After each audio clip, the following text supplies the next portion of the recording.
guys, me Missy, I'm back. Today I am streaming more Mass Effect Legendary. I don't remember where I left off other than I fought some people in like a bar and I got some sort of information and then killed him. But anyway, thank you Harry Nelson for following me. And any of my previous videos, actually you can find them on my YouTube channel, so go check that out if you want to see previous videos that I've done. And let's get started.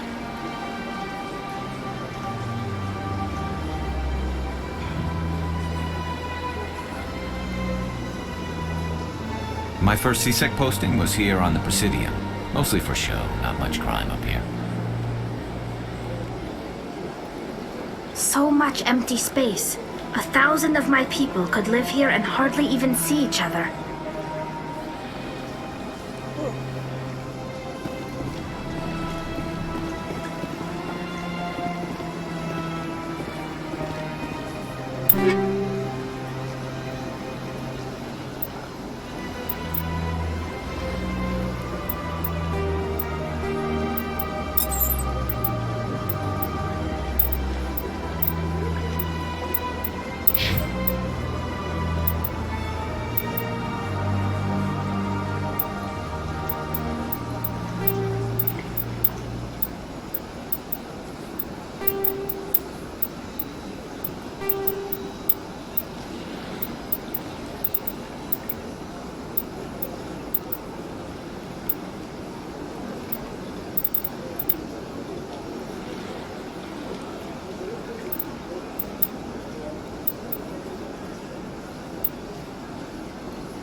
No can do.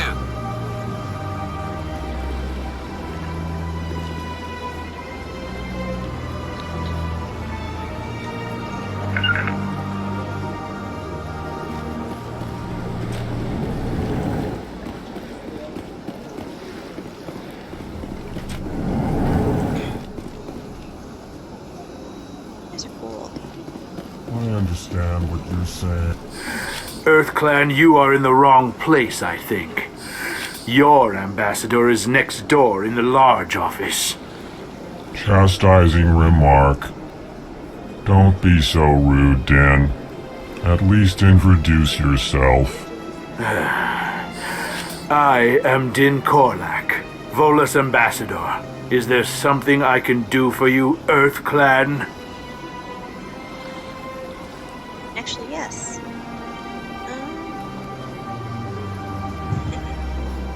Yeah, why are you so... You seem to have a bit of a chip on your shoulder, Din. You humans are new to the Citadel, and yet the Council has granted you great favor. Chastising rebuke, Din. Your species has always been granted many concessions. Volus territory has expanded tenfold since coming to the Citadel. Details. We still have no real say in the decisions that affect Citadel space.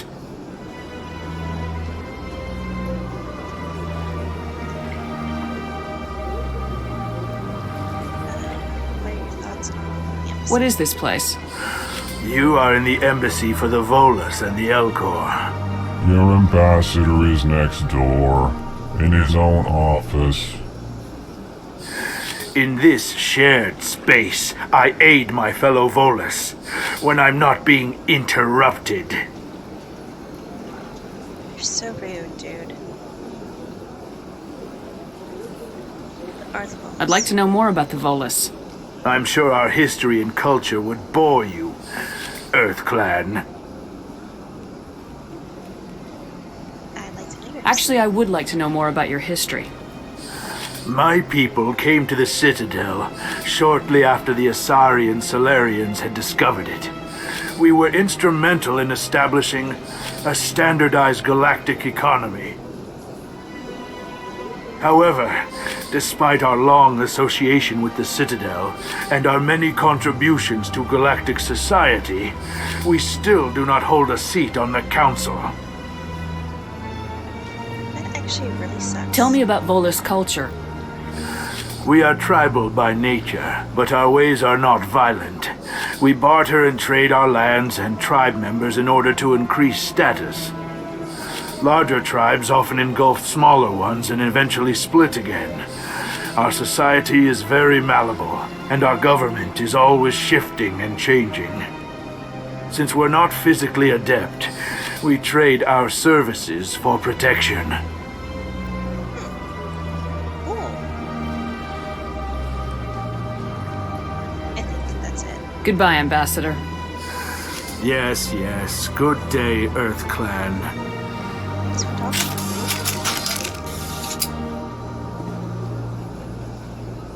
Pleased greeting.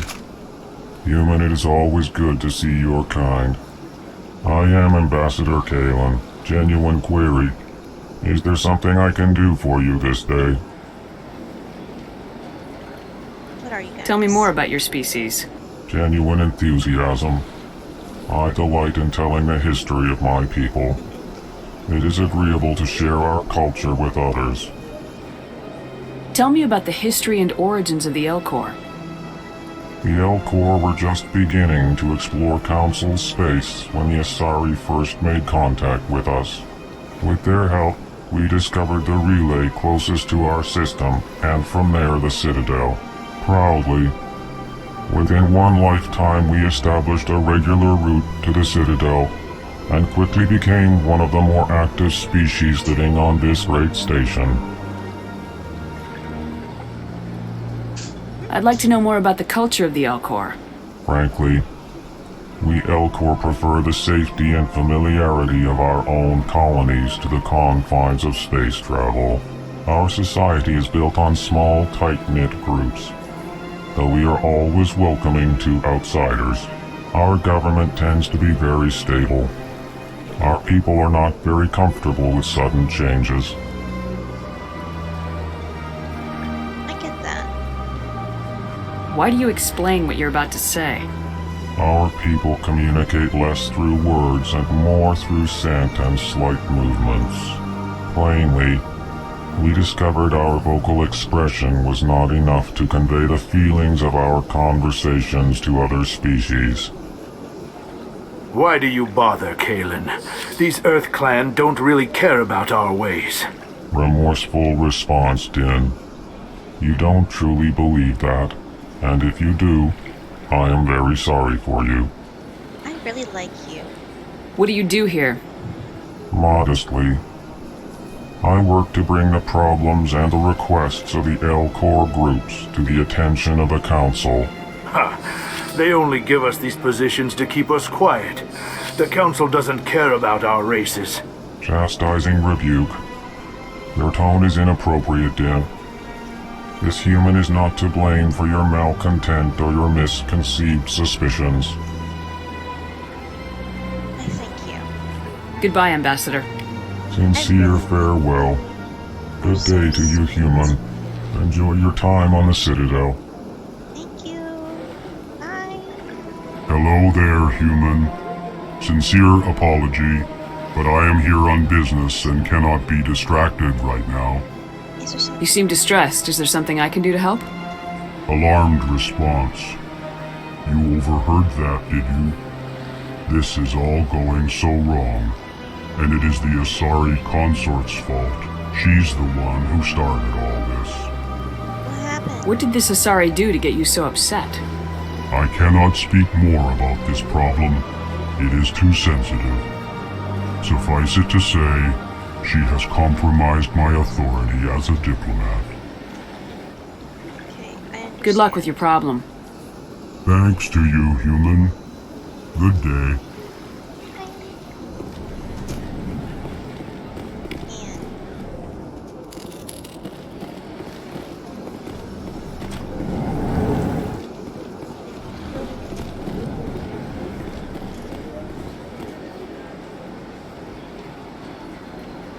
oh my goodness, heavens. The Asari were the first species to discover the Citadel.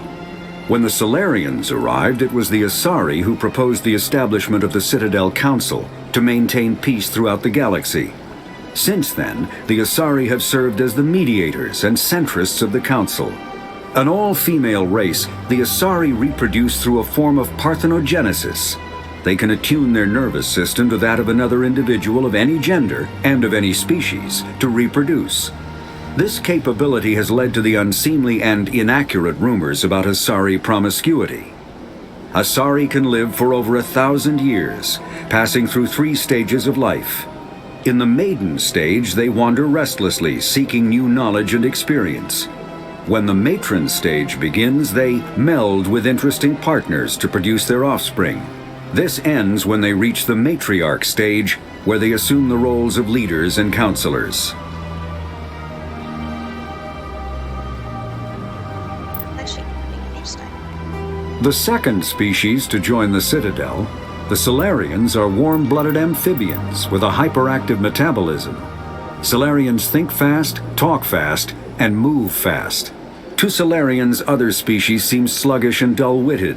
Unfortunately, their metabolic speed leaves them with a relatively short lifespan. Solarians over the age of 40 are a rarity. The Solarians were responsible for advancing the development of the primitive Krogan species to use as soldiers during the Rachni Wars. They were also behind the creation of the genophage bioweapon the Turians used to quell the Krogan rebellions several centuries later.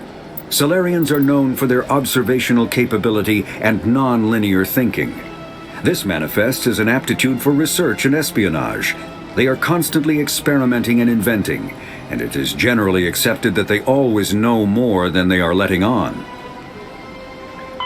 50,000 years ago, the Protheans were the only spacefaring species in the galaxy.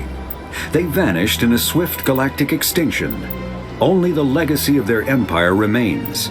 They are believed to have built the mass relays and the Citadel, which have allowed numerous species to explore and expand throughout the galaxy. Prothean ruins are found on worlds across the galaxy. While surprisingly intact for their age, functioning examples of Prothean paleotechnology are rare. Time and generations of looters have picked their dead cities and derelict stations clean.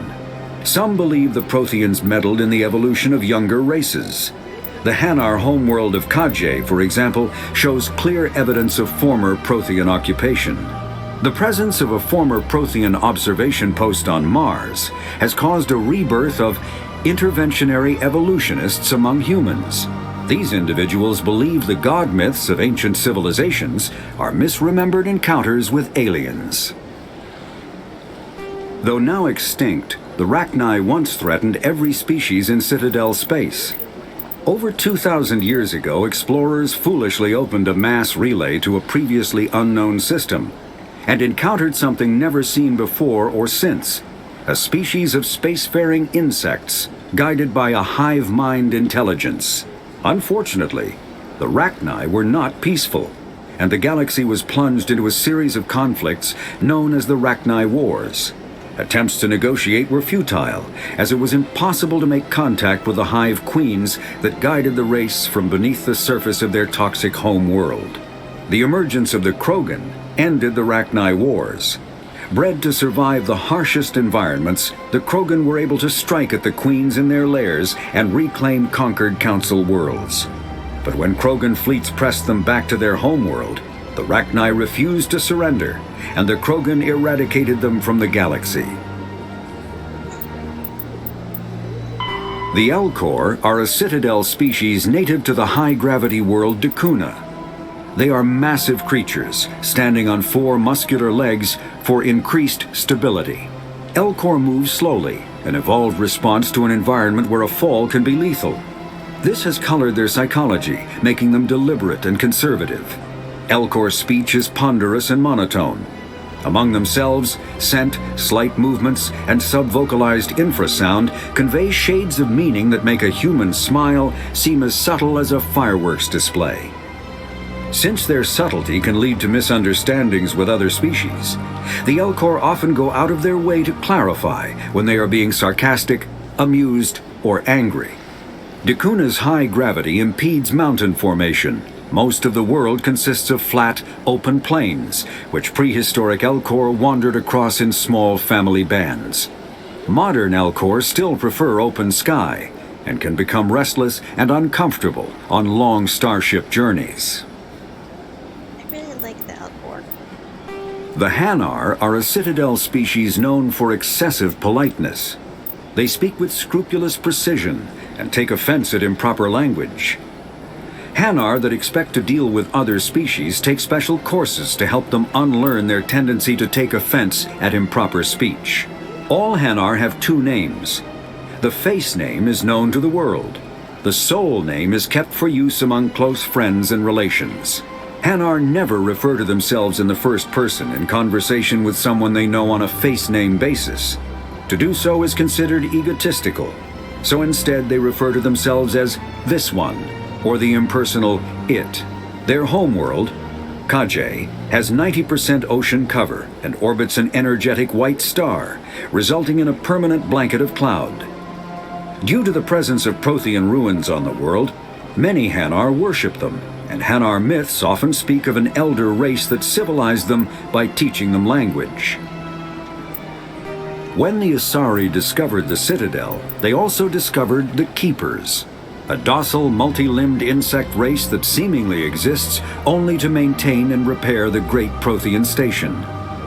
Early attempts to communicate with or study the Keepers were failures, and it is now illegal to interfere with or impede Keeper activity. Because they are completely non-threatening, Keepers have become virtually invisible to everyone else. Similarly, they seem indifferent to other species, except for their tendency to help new arrivals integrate themselves into the Citadel. No matter how many Keepers die due to old age, violence, or accident, they maintain a constant number. No one has discovered the source of new Keepers, but some hypothesize they are genetic constructs, biological androids created somewhere deep in the inaccessible core of the Citadel itself. The Krogan evolved in a hostile and vicious environment. Until the invention of gunpowder weapons, eaten by predators was still the #1 cause of Krogan fatalities. Afterwards, it was death by gunshot. When the Solarians discovered them, the Krogan were a brutal, primitive species, struggling to survive a self-inflicted nuclear winter. The Solarians culturally uplifted them, teaching them to use and build modern technology, so they could serve as soldiers in the Rachni War. Liberated from the harsh conditions of their homeworld, the quick-breeding Krogan experienced an unprecedented population explosion. They began to colonize nearby worlds. Even though these worlds were already inhabited, the Krogan rebellions lasted nearly a century, only ending when the Turians unleashed the Genophage, a Solarian-developed bioweapon that crushed all Krogan resistance. The Genophage makes only 1 in 1,000 pregnancies viable, and today the Krogan are a slowly dying breed. Understandably, the Krogan harbor a grudge against all other species, especially the Turians. It's actually really horrible. I feel kind of bad for them. God. Driven from their home system by the Geth nearly 3 centuries ago, most Quarians now live aboard the migrant fleet, a flotilla of 50,000 vessels ranging in size from passenger shuttles to mobile space stations. Home to 17 million Quarians, the flotilla understandably has scarce resources. Because of this, Each Quarian must go on a rite of passage known as the pilgrimage when they come of age. They leave the fleet and only return once they have found something of value they can bring back to their people. Other species tend to look down on the Quarians for creating the Geth and for the negative impact their fleet has when it enters a system. This has led to many myths and rumors about the Quarians, including the belief that underneath their clothes and breathing masks, they are actually cybernetic creatures, a combination of organic and synthetic parts. The Volus are a member species of the Citadel with their own embassy, but they are also a client race of the Turians. Centuries ago, they were voluntarily absorbed into the hierarchy, effectively trading their mercantile prowess for Turian military protection. Erun, their homeworld, lies far beyond the normal life zone of its star. However, the world has a high-pressure greenhouse atmosphere that traps enough heat to support an ammonia-based biochemistry. As a result, the Volus must wear pressure suits and breathers when dealing with other species, as conventional nitrogen-oxygen air mixtures are poisonous to them, and in the low-pressure atmospheres tolerable to most species, their flesh will actually split open. Volus culture is tribal, bartering lands and even people to gain status. This culture of exchange inclines them to economic pursuits. It was the Volus who authored the Unified Banking Act, and they continue to monitor and balance the Citadel economy. It's actually really cool.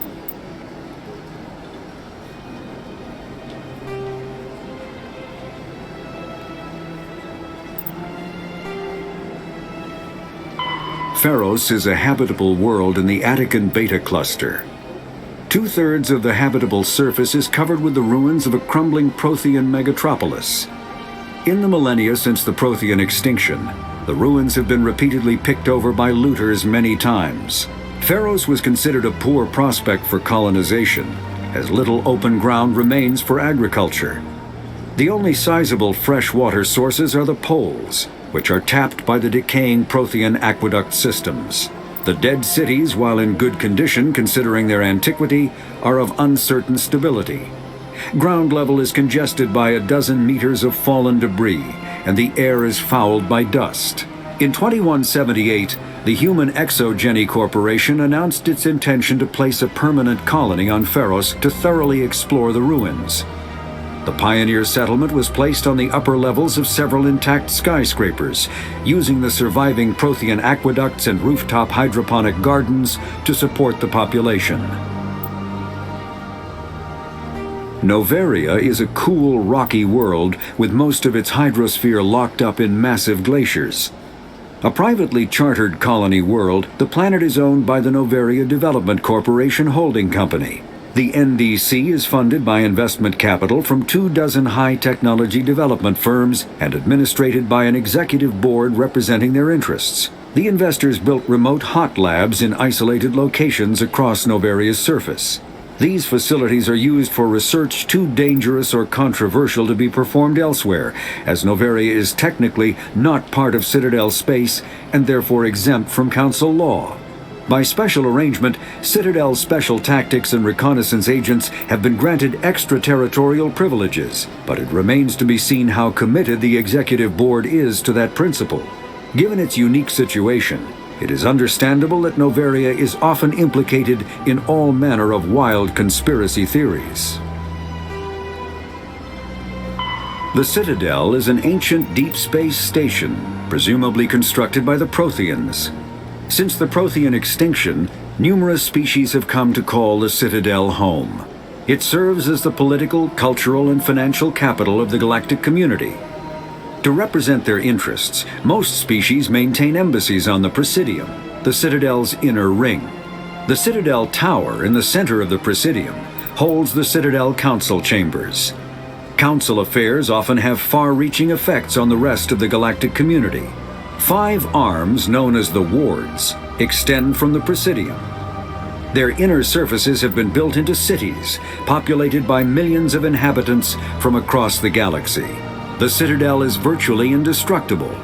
If attacked, the station can close its The Council is an executive committee composed of representatives from the Asari Republics, the Turian Hierarchy, and the Solarian Union. Though they have no official power over the independent governments of other species, the Council's decisions carry great weight throughout the galaxy. No single Council race is strong enough to defy the other two, and all have a vested interest in compromise and cooperation. Each of the Council species has general characteristics associated with the various aspects of governing the galaxy. The Asari are typically seen as diplomats and mediators. The Solarians gather intelligence and information. The Turians provide the bulk of the military and peacekeeping forces. Any species granted an embassy on the Citadel is considered an associate member, bound by the accords of the Citadel Conventions. Associate members may bring issues to the attention of the Council, though they have no input on the decision. The Human Systems Alliance became an associate member of the Citadel in 2165.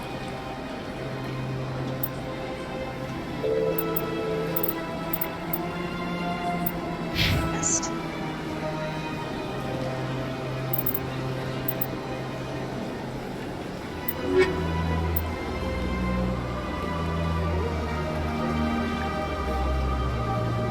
She's a Quarian. She gave you evidence that can concern to the gap. Advisor. Ambassador Udon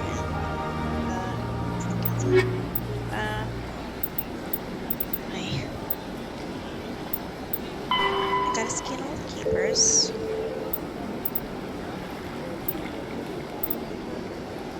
I have 14 out of 20, so I have 6 left I gotta find. I gotta do the thing for the Sorry Consort. I gotta go to the den again.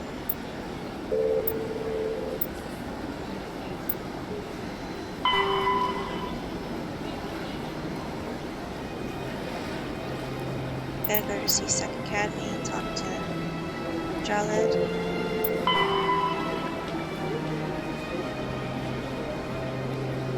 So I gotta go to the den also for that.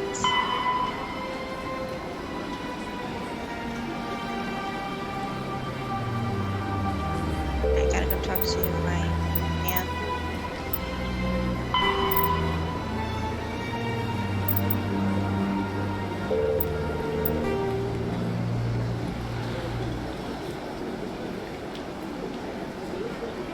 Can't do these two yet, so let's go ahead to den. I think it's the best idea.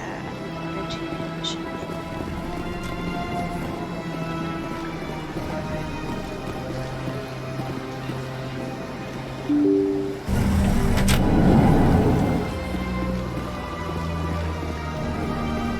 Excuse me, Commander Shepard. Could you spare a moment of your time? Commander Shepard, my name is Samesh Bhatia. Forgive the intrusion, but I have nowhere else to turn.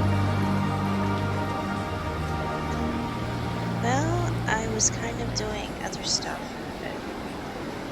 But sure. A lot of people want my help these days. What makes you special? My wife was a Marine. She was in the 212 on Eden Prime. I've requested that my wife's body be returned to me for cremation, but the military has refused my request. Okay, that is actually garbage. Why did they refuse your request? There's got to be some reason. I don't know. All I know is that they have declared it impossible for my wife to be returned to me. I'll find out. We'll look into it. The man in charge of my case is Mr. Bosker. When I last saw him, he was in the expensive bar over there. Thank you for your time. I just want to give my wife a proper funeral and the respect she deserves. Well, you're a good husband. I have other things to do though, so I'll be back later.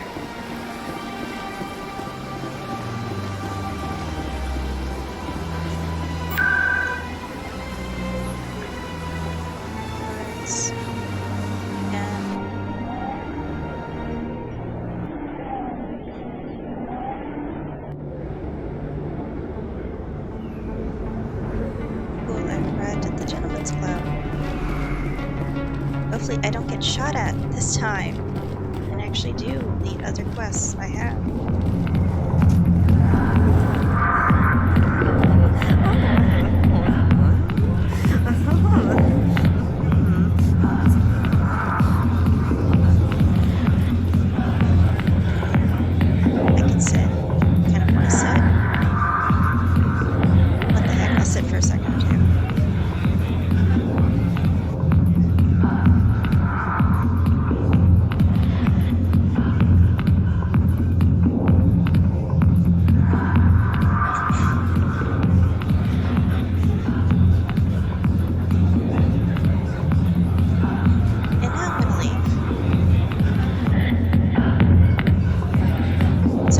I got other things I gotta do.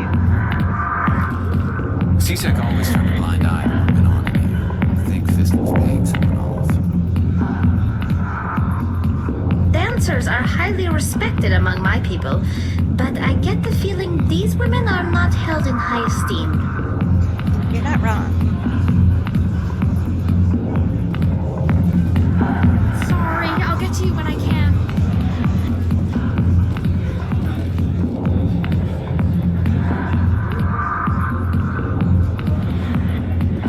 Not now. I'm watching the show.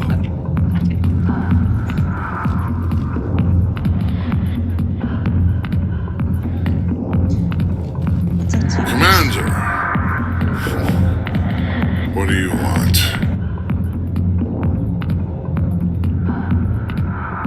I kinda don't care about any of his probes. Might as well just be upfront. I'm here on Shaira's behalf. Your lies are hurting her. Good! The lies have been killing me for days. I've seen a lot of horrible things in my days, and there's only one woman in this damn galaxy that helps me forget it. This is pathetic. What could a woman do to put you in this state? Eh, Because she rejected me! Me! Septimus Oraka, General of the Turian Fleet!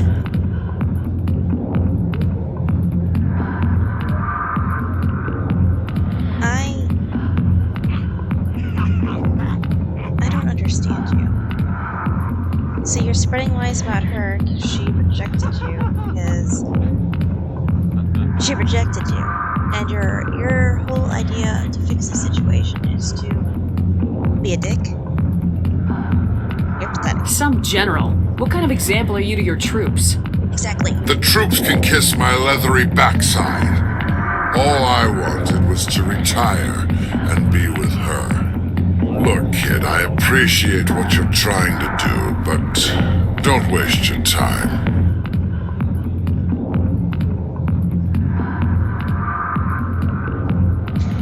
Honey,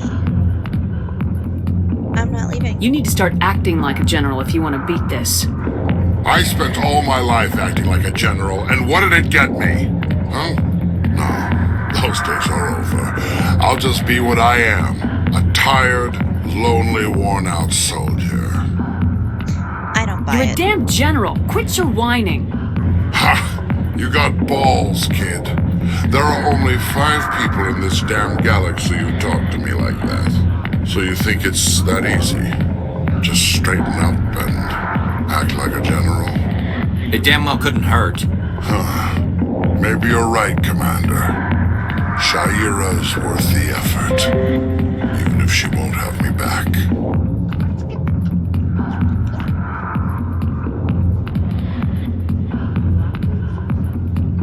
Okay, guys, for some reason my stream has ended. I'm going to try to reconnect.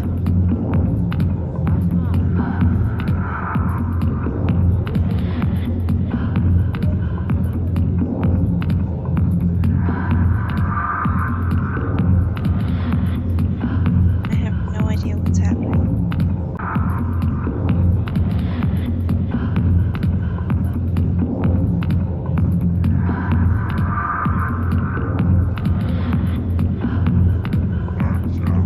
Good. Now get up and get moving, General. All right, I'll go to her. After I've had a cold shower or 2. Say, you're a bright kid. Would you be interested in earning a few extra credits? Oh, sure. What do you want me to do? There's an L-Corps diplomat out there who believes Shaira gave up his secrets. Why would he think such a thing? Because I told him. Look, I just need you to convince him of the truth. Why don't you do Why it? can't you tell him yourself? Well, the last time he saw me, I was disparaging his ancestors and shouting his secrets in public. Take this data pad. It shows where I got my info. It will exonerate Shaira and convince the L-Corps.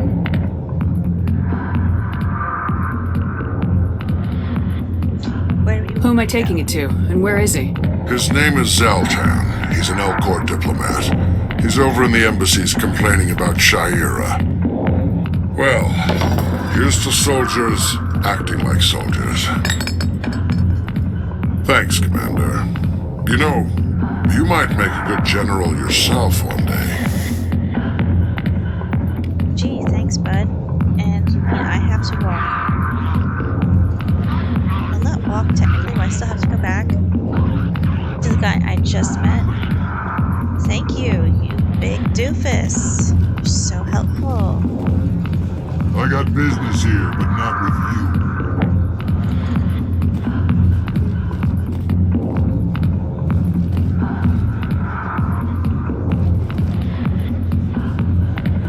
Go away. Let me drink in peace.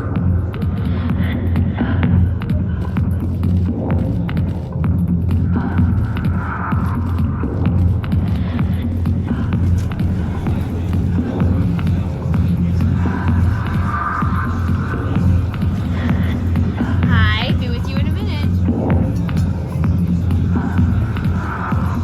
Okay.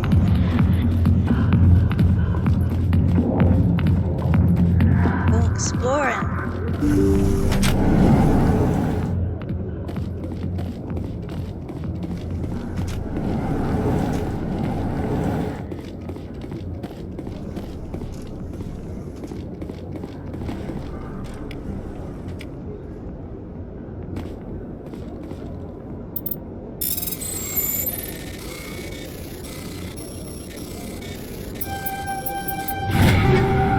Ta-da! Take off.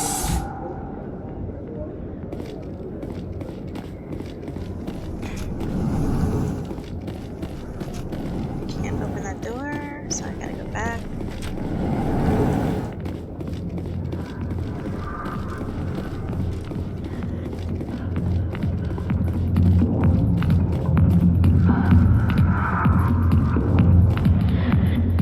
Journal.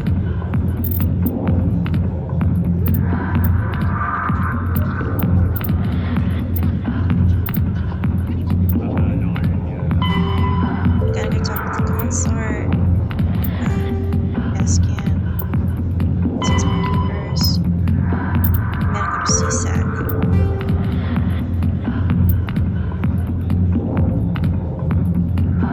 Cover portion. Sets it out. So I have to get to the rewards for her. I have to set it up.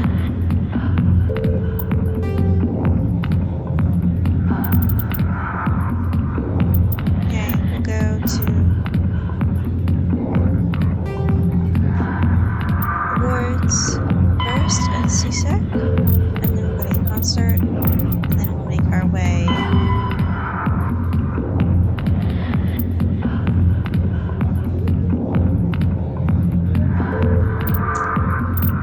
back to the Citadel.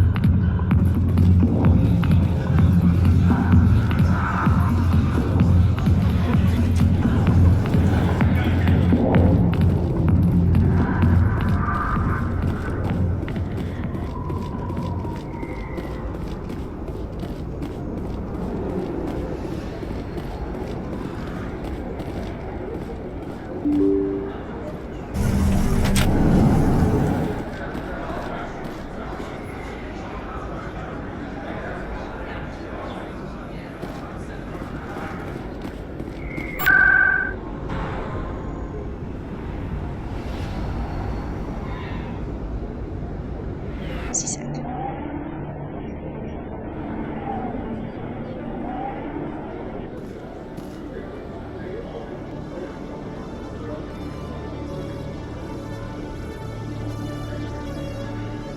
CSEC I was talking to Charlie, and I'm pretty sure Big Fan.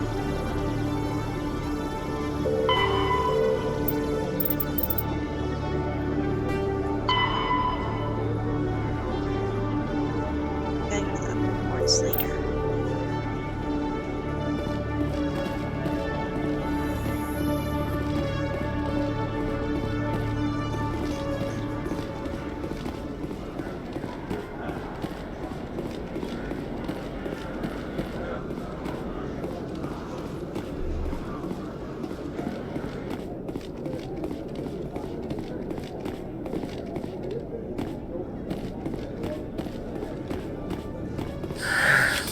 again.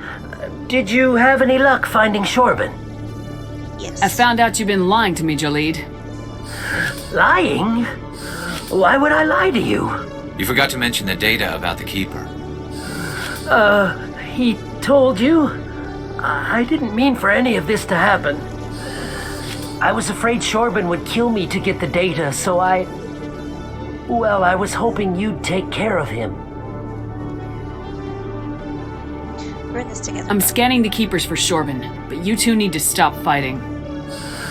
You're helping us? But, well, if you say so. Well, if Shorban can forgive and forget, then so can I. I appreciate the help, Commander. I better go get that data analyzed. Thank you, you big dummy dumb. Hello, Commander.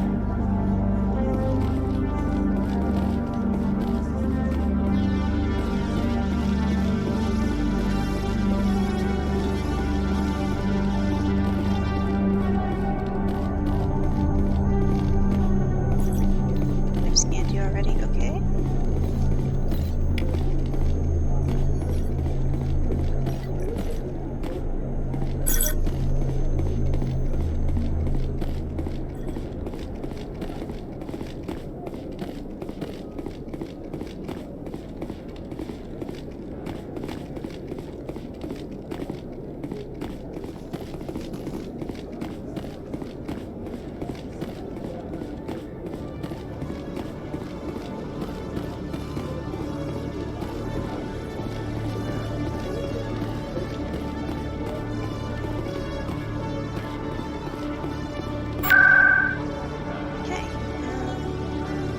Wards. I think he was at Red Clinic.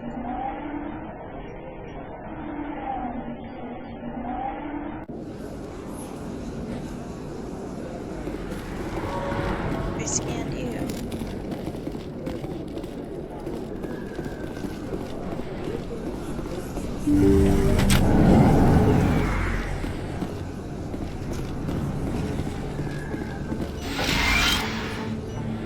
I never properly thanked you for saving me from Fist's thugs, Commander. I don't know what would have happened if you hadn't been there. Let me take a look at what you have for sale. Of course.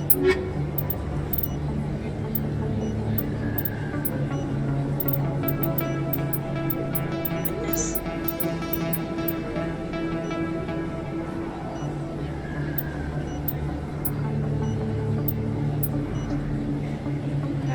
Processors wired into a combat suit can monitor vital functions and small localized doses of med-gel to accelerate the healing process plus 1.5 health regeneration per second. I think I'll just save my money.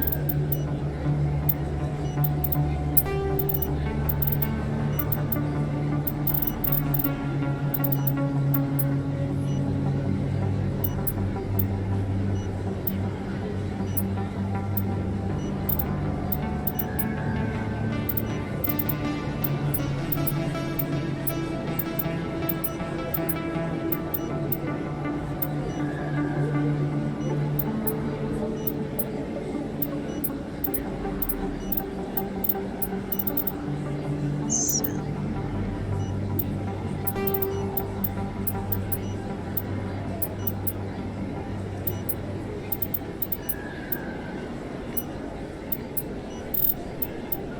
The rest for now.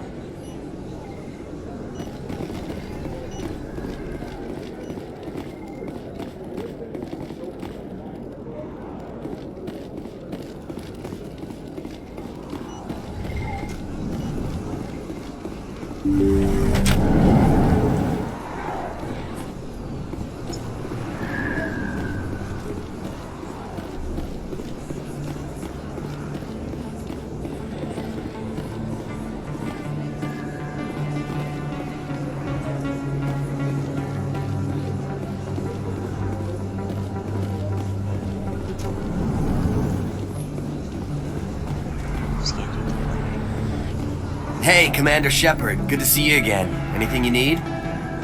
Do you know a C-Sec officer named Harkin? I shouldn't really say too much. He's been on the force a lot longer than me. But I've heard things, you know? Drinking on the job, taking bribes, that kind of thing. Rumors mostly, but they suspended him, so some of it must be true. Yes. What do you know about Spectres? Just the stuff they show in the vids. They always make him out to be super agents on secret missions to save the galaxy. I know it's not really like that, though. Some of the other C-Sec guys don't like him too much, figure they shouldn't be able to operate outside the law. But if they were so bad, the Council wouldn't use him, right? Why'd you join Citadel Security? I don't know. Seemed like the right thing to do, you know? Maybe it's in my blood. My grandfather was a cop back on Earth. It's kind of what C-Sec is. Police for the Citadel. I'm still pretty new at it, but I like it so far. Way more interesting than staying back on Earth. You get to meet all kinds of cool aliens, like those Hanar. Wild. Plus, C-Sec gets a lot of respect here. We uphold the law. People, even aliens, appreciate that. I have to go. Right. You're probably real busy. Well, see you around, Commander.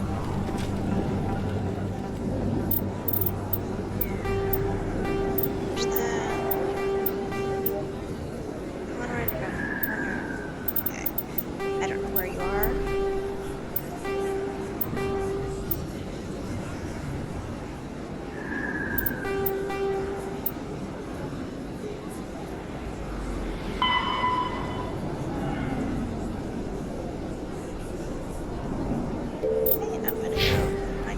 She's not very far.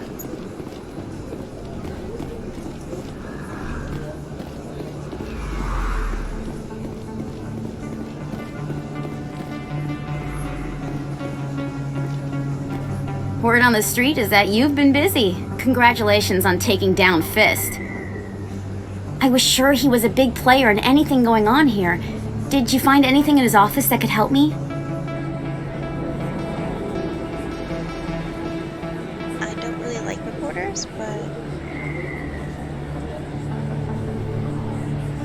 These OSDs might have the information you're looking for. You've got Fist files? This could be even bigger than I'd hoped. Here, Commander, for your trouble.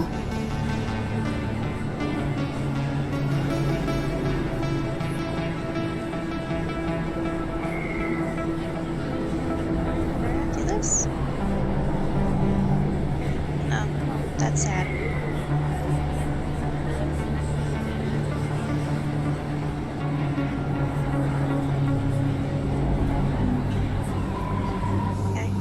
Pleasure doing business with you. Thank you, Commander. I'll certainly let you know if I find out anything that helps you. Now, if you'll excuse me, I should go see what's on these discs.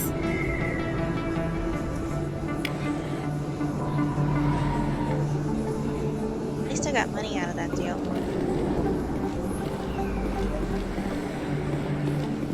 If there aren't any.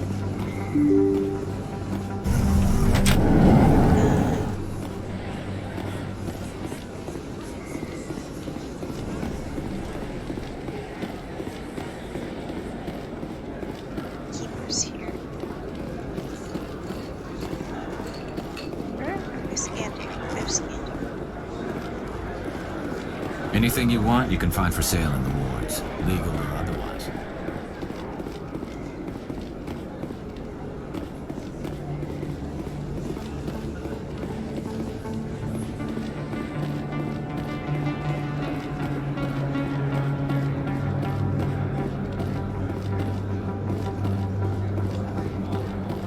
Don't see it.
Please do not disturb the keepers.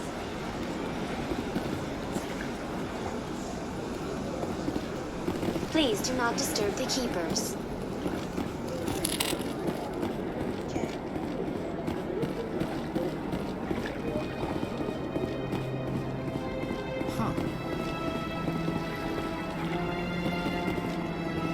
The keepers never paid much attention to that relay monument. I always found that a little strange. On my way!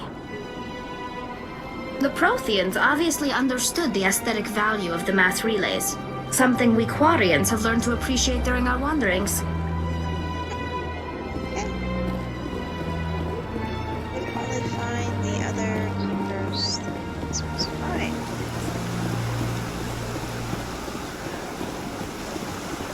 I kind of figured wandering around, I'd just go across them at some point.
That's right. It was a long time ago, though. I barely remember. What drew you back to the city and to the concert? I don't know exactly. It may sound strange, but I simply felt calm. That's not strange. Commander, I recently received a lovely note from Septimus. Thank you for speaking with him.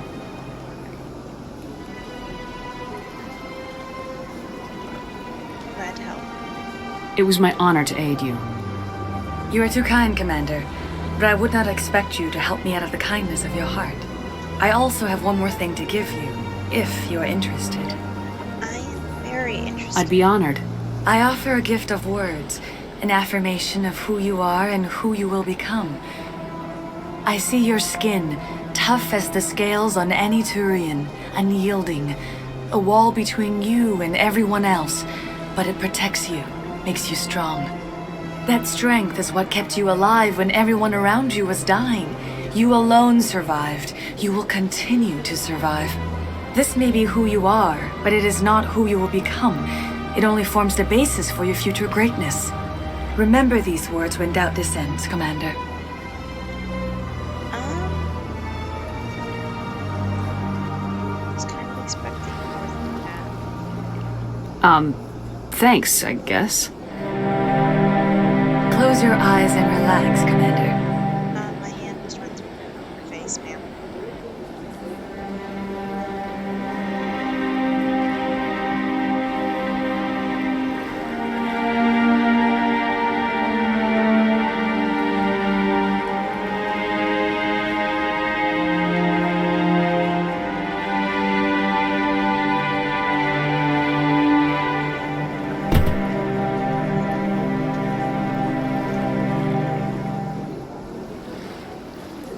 And now I must ask you to leave. I have done everything I can for you. Remember my words, Commander Shepard. They will give you strength. Thank you.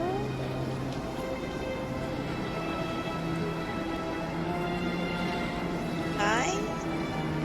My people used to have an embassy here, but after we created the Geth, we were no longer welcome.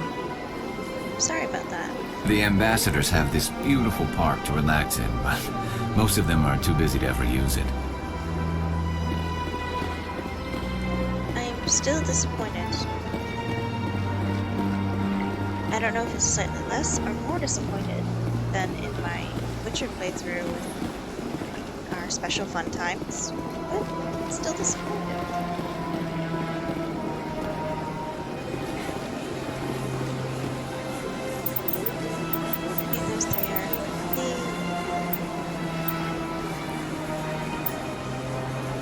guess I'll just head to the Citadel.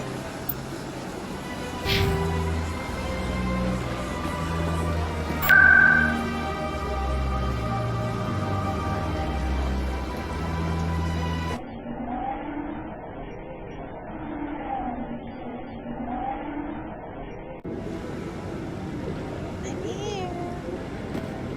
I'm scared.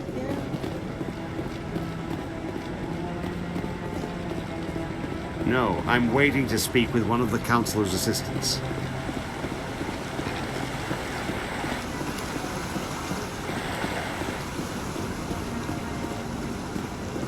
Let's just run around aimlessly for a little bit.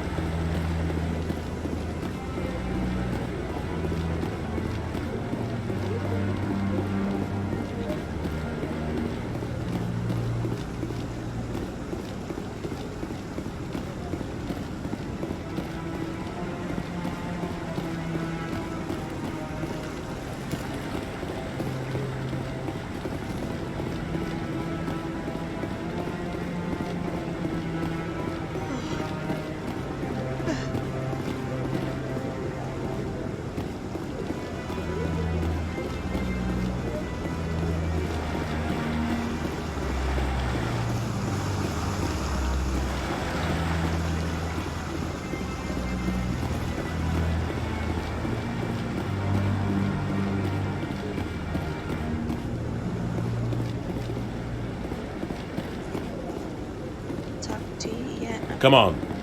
Udina's presenting the Quarians' evidence to the Council. Eden Prime was a major victory. The beacon has brought us one step closer to finding the conduit. And one step closer to the return of the Reapers. You wanted proof? There it is.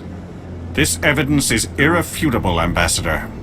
Saren will be stripped of his Spectre status, and all efforts will be made to bring him in to answer for his crimes.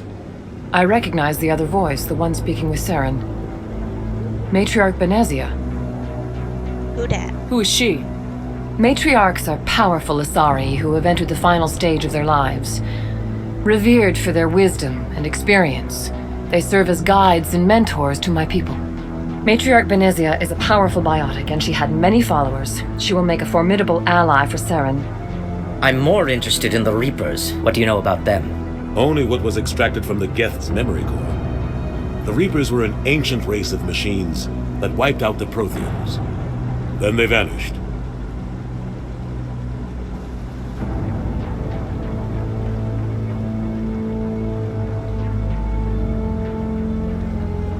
The Geth believe the Reapers are gods, and Saren is the prophet for their return. We think the conduit is the key to bringing them back. Saren's searching for it. That's why he attacked Eden Prime. Do we even know what this conduit is? Well, we don't know much, but I can tell you it's Saren bad. thinks it can bring back the Reapers. That's bad enough. Listen to what you're saying. Saren wants to bring back the machines that wiped out all life in the galaxy? Impossible. It has to be. Where did the Reapers go? Why did they vanish? How come we found no trace of their existence? If they were real, we'd have found something. You did tell I me tried to before. warn you about Saren, and you refused to face the truth. Don't make the same mistake again. This is different. You proved Saren betrayed the Council. We all agree he's using the Geth to search for the conduit, but we don't really know why. The Reapers are obviously just a myth, Commander. A convenient lie to cover Saren's true purpose. A legend he is using to bend the Geth to his will.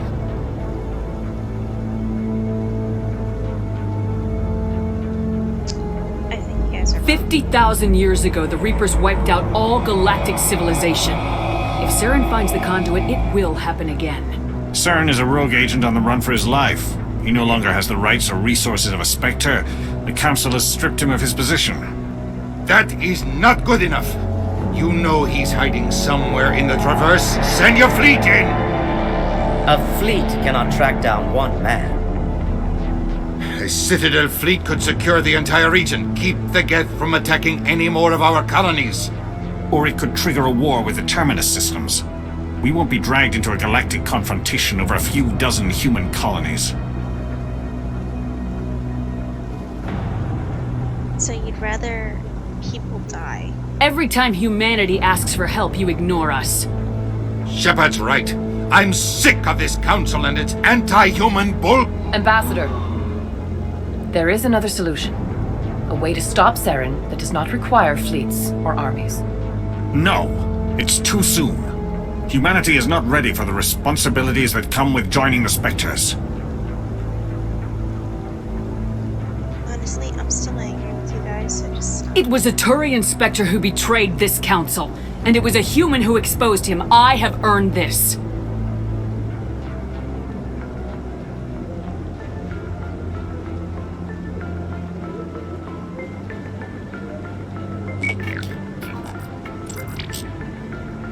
Commander Shepard, step forward.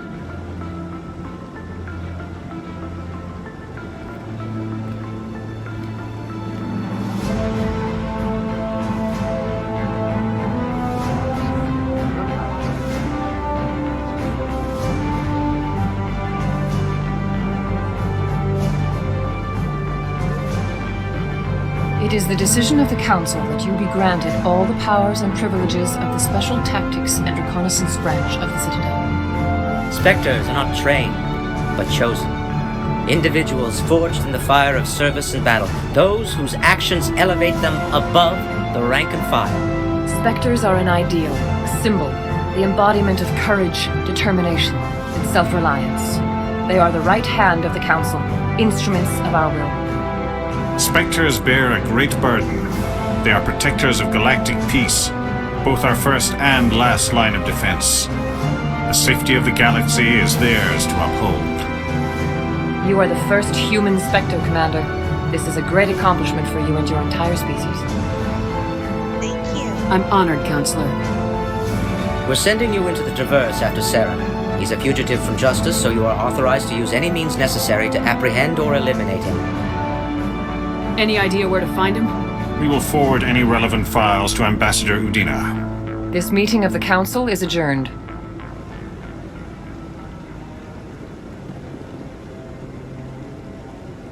Congratulations, Commander. We've got a lot of work to do, Shepard. You're going to need a ship, a crew, supplies. You'll get access to special equipment and training now. You should go down to the CSEC Academy and speak to the Spectre Requisitions Officer. Anderson, come with me.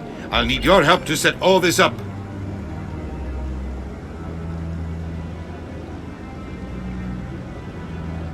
Cool. I thought the ambassador would be a little more grateful. He didn't even thank you.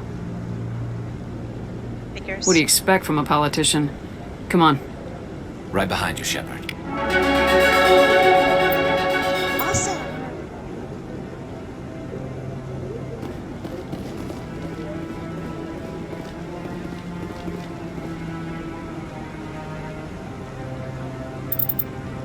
I should level people up.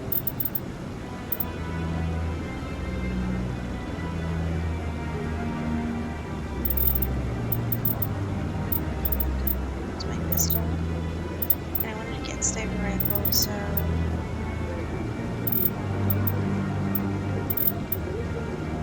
It's only got 14. Sniper rifle's unlocked. I would like better...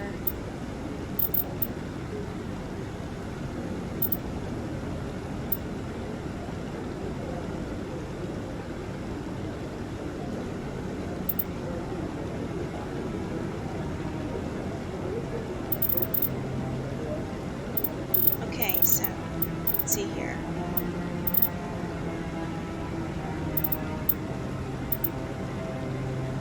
Soldier, frontline warriors are trained to withstand physical punishment that comes with combat, increases health, less limited duration. Charm. I get a store discount. I actually really like that idea. Opens intimidation options. Increases credits gained when selling items in stores. Intimidate options in conversations will grayed out if you do not have a high enough skill. Your skill ranks will unlock when you become a Spectre, and as you earn Renegade Okay.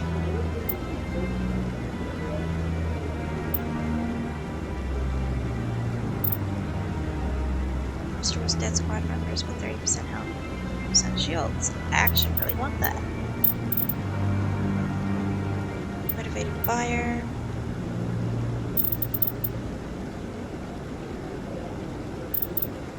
Assault training. Combat armor.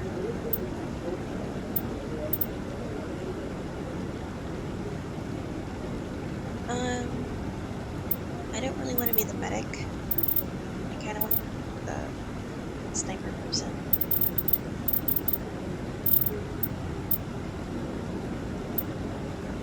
So I'm gonna get 2 points in Intimidate.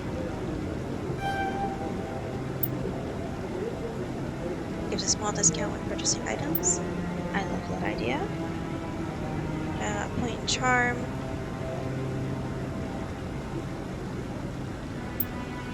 What's this do? Soldier increases my health, so I'm gonna increase my health by 2.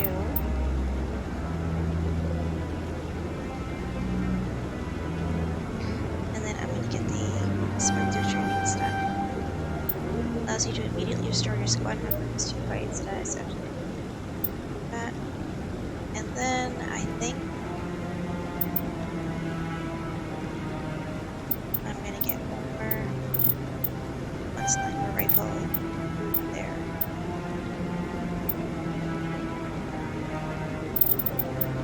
Yeah, I think I did good with that. Gamey.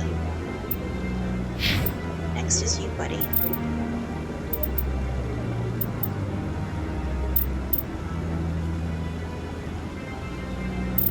Okay, I'm going to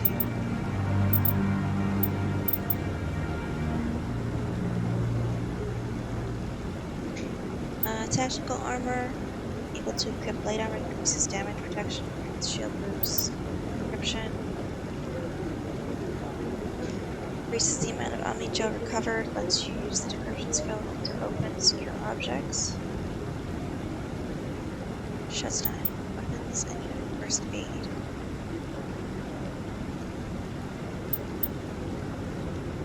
Turian agent. The required military service as a people has given Garrus expert training in assault and sniper rifles.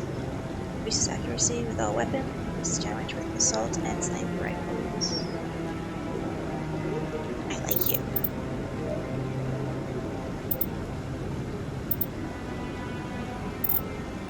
So I'm gonna spend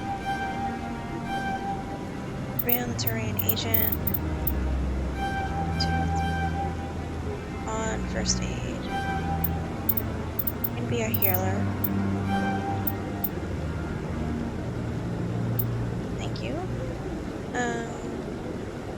That leaves me 10.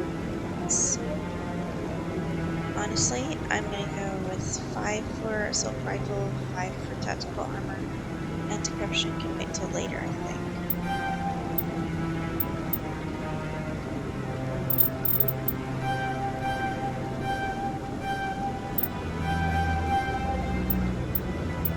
Get shield boost. Assault training unlocked. Assault training increases melee damage, scope damage, increases adrenaline burst ability. God, I can't speak.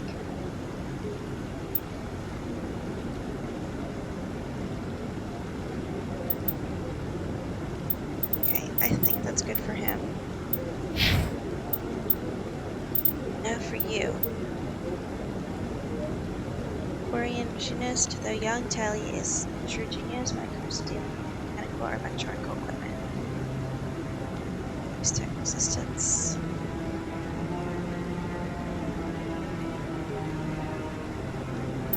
Okay, so I'm going to do stuff and sabotage.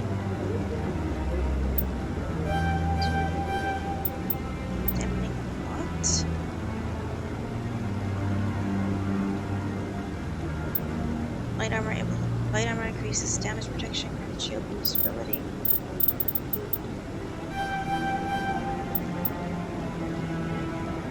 That leaves me 8, so I think I'm going to do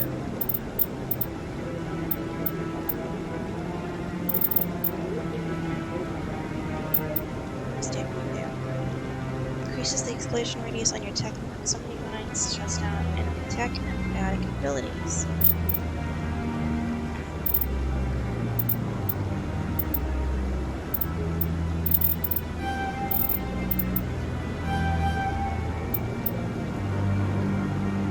Green pistol.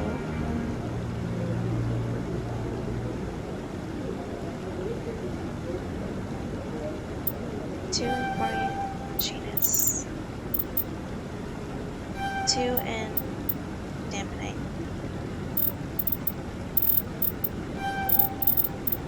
Then we're in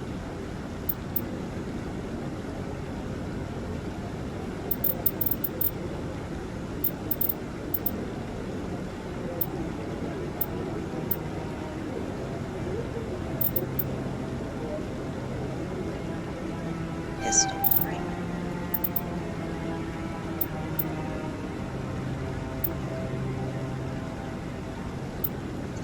There.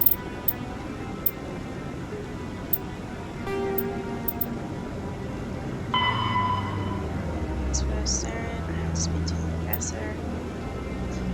The ambassador will provide you with a ship and you at the land stock bay assembled through the central elevator and the C-Sec Academy. Okay. I still gotta find 5 more keepers, which I don't know where they are. Conrad Runner, he seems like an enormous fan. I don't know where he is. Talk with the diplomat, I gotta go do that.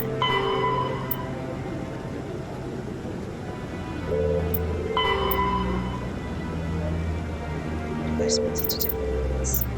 So that should be easy, and then still done. I'm gonna listen to the codex a bit more.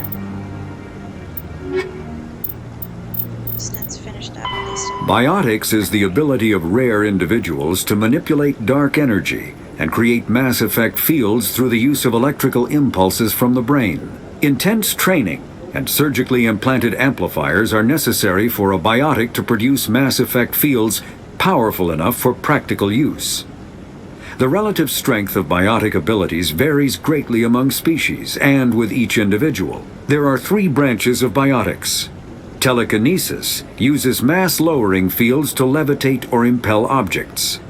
Mass-raising kinetic fields are used to block or pin objects. Spatial distortion uses rapidly shifting mass fields to shred objects. Most organic species are capable of developing biotic abilities, though there are risks involved. Biotics are the result of an in utero exposure to element 0. This usually causes fatal cancers in the victim, but in rare cases, it coalesces into nodules within the fetus's developing nervous system. Okay. A virtual intelligence is an advanced form of user interface software. VIs use a variety of methods to simulate natural conversation, including an audio interface and an avatar personality to interact with. Although a VI can provide a convincing emulation of sentience, they are not self-aware, nor can they learn or take independent action. VIs are used as operating systems on commercial and home computers. Minimal VI agents are also available. Agents are compact and specialized. Some serve as personal secretaries, filtering calls and scheduling meetings based on user-defined priorities. Others are advanced search engines, propagating themselves across the extranet to collate user-requested data. Commercial VIs in a variety of stock personalities are available at any software retailer. Boutique firms and hobbyists also build unique VIs to personal specification. Although software emulation of living personalities is illegal, reconstructions of famous historical figures are common. It just makes me think of our,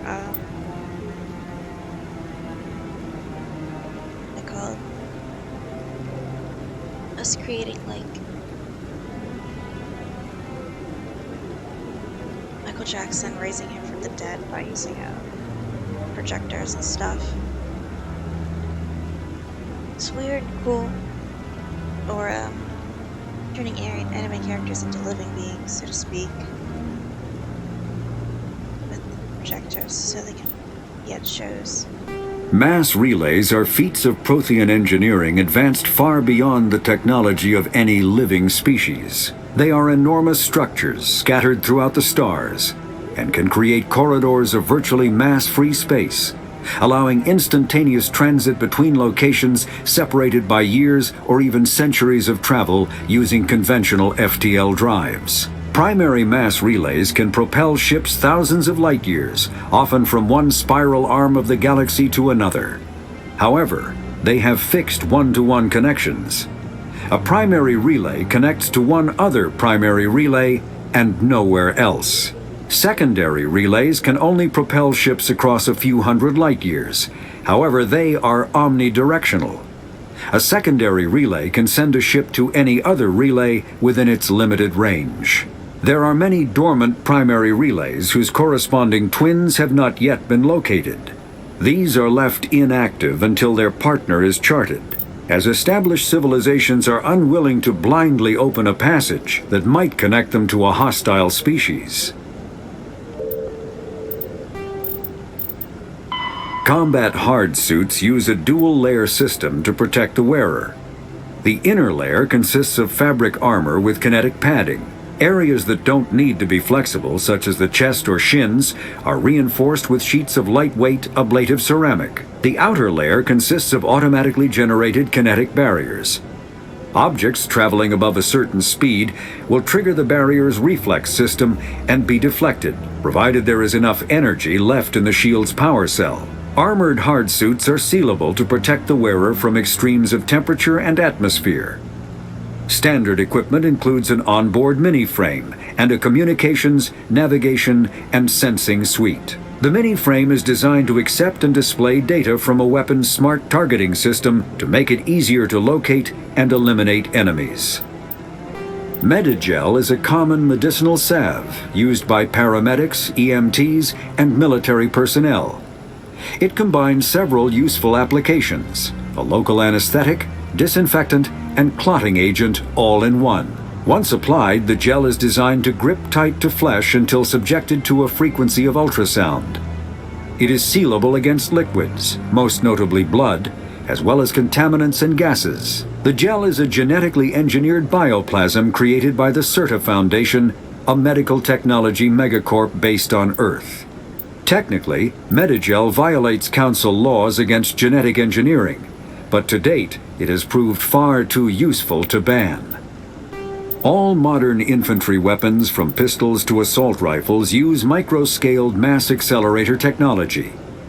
Projectiles consist of tiny metal slugs suspended within a mass-reducing field, accelerated by magnetic force to speeds that inflict kinetic damage. The ammo magazine is a simple block of metal. The gun's internal computer calculates the mass needed to reach the target based on distance, gravity, and atmospheric pressure, then shears off an appropriate-sized slug from the block. A single block can supply thousands of rounds, making ammo a non-issue during any engagement. Top-line weapons also feature smart targeting that allows them to correct for weather and environment. Firing on a target in a howling gale feels the same as it does on a calm day at the practice range. Smart targeting does not mean a bullet will automatically find the mark every time the trigger is pulled. It only makes it easier for the marksman to aim. Actually sounds like super useful and cool. We can go through these later.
200 years ago, the Geth drove my people into exile.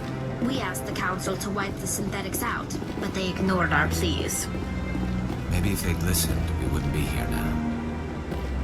Maybe if we did, we wouldn't, but you know, you never know. Be in your situation.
I can't believe I landed a job here. This place is fantastic.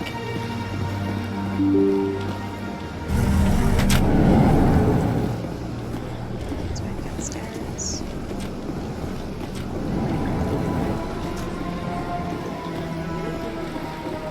Let's talk to you. There you are.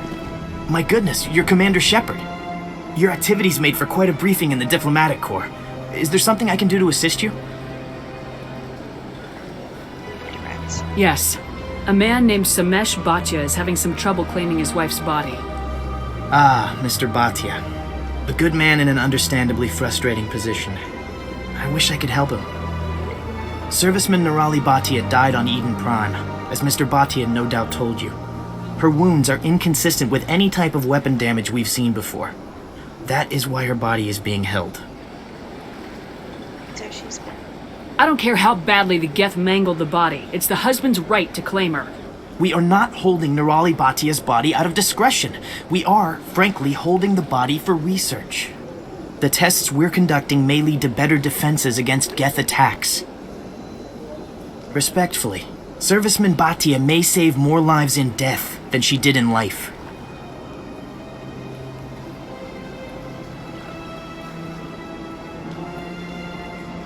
How long do you think this research is going to take? This is a long-term study. I wouldn't expect the bodies to be released for a year or longer. You said bodies. You gotta have a lot of bodies. Can't you release one?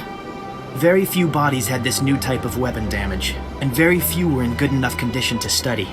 Beyond that, Commander, we need as many bodies as we can to get a reasonable sample size. When will this research result in actual new technology? If we're lucky, we'll actually realize usable technology from this study in a few years.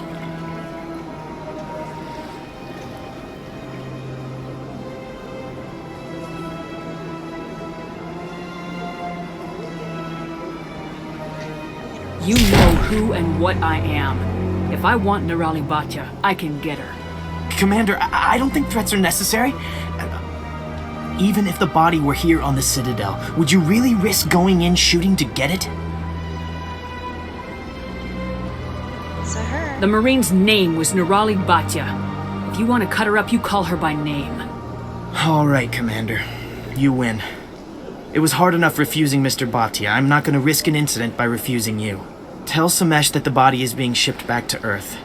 I'll go now to see to it myself. Thank you.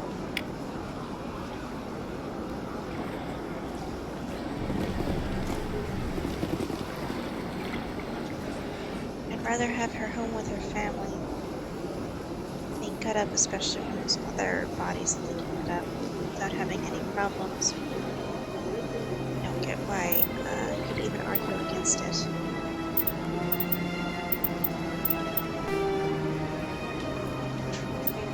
I need to find.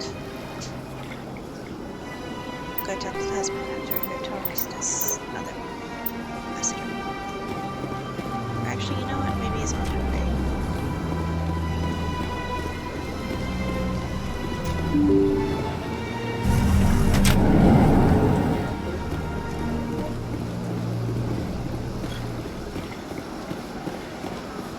Hello again, Commander.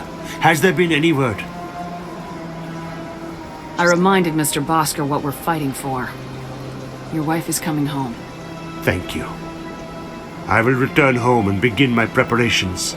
It does not bring me happiness, but it may bring me peace.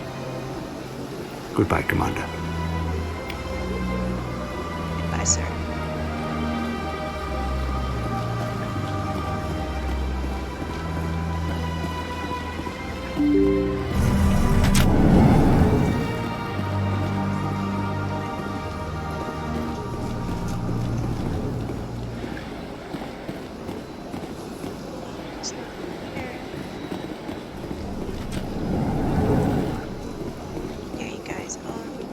Strange greeting, human. This is really not a good time. I know who revealed your secret. It was a Turian named Septimus. Unbelieving. I know this Septimus, and he could not learn my secrets. The only way he could learn them is from the Asari consort. Here, this should be proof enough for you. Confused. This is difficult to fathom. If the Turian could learn this on his own, dismayed, anyone can discover my secret. I wouldn't worry about it, buddy. Septimus is a powerful man, and it wasn't easy for him to find. Relieved. I suppose you are correct, human. Thank you for this information. Startled realization. I must speak with the consort. She will be most displeased with my actions. Anxious request. Please, human, if you will excuse me, I must go now. Bye. So long. Farewell, human. Thankful. That was a great thing you did, Commander. Approving. You see, then not all humans are as you say. I'm sure the Earth Clan stands to profit from this in some way. Apologetic. Do not listen to my Volus compatriot. It was a good thing you did, regardless of your intentions. Thank you. And you are right. But you don't need to know that.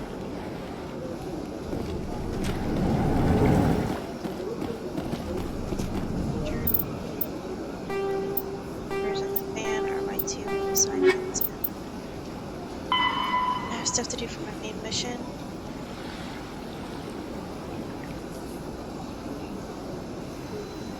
I gotta go to C-Sec.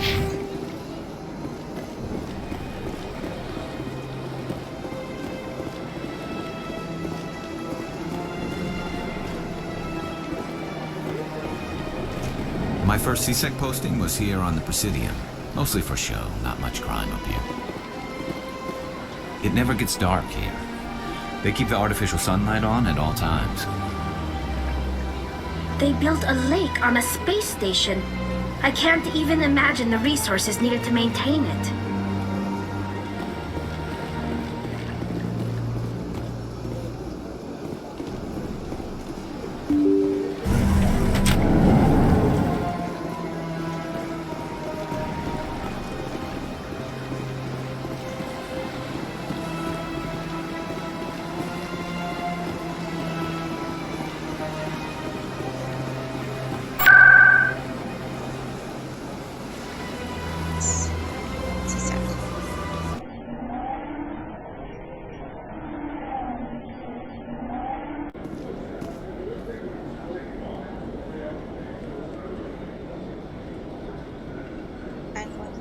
Let's make sure I am still streaming and recording. Yep, still streaming, still recording, everything. I had to drop out for 4 seconds.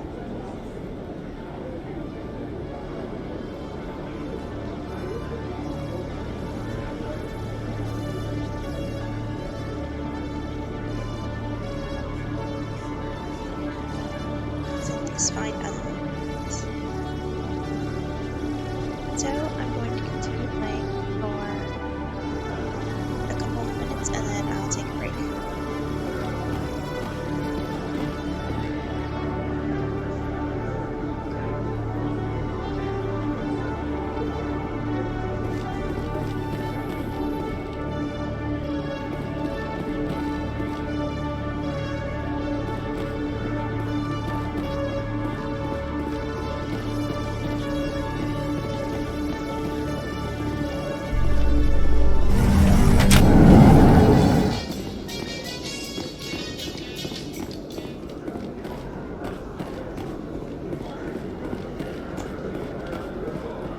Sure that there's nothing else that I need to do. Hello, Commander. Show me what you got. Sounds good. Just let me set you up. Oh, this must be a mistake. System's telling me to offer you our select stock. Spectre? Well, I heard about that, but I didn't realize it was you. Sorry, Commander. No problem. Just show me what you got. I'll open the rare stocks for you, Commander. Enjoy. Goodness gravy.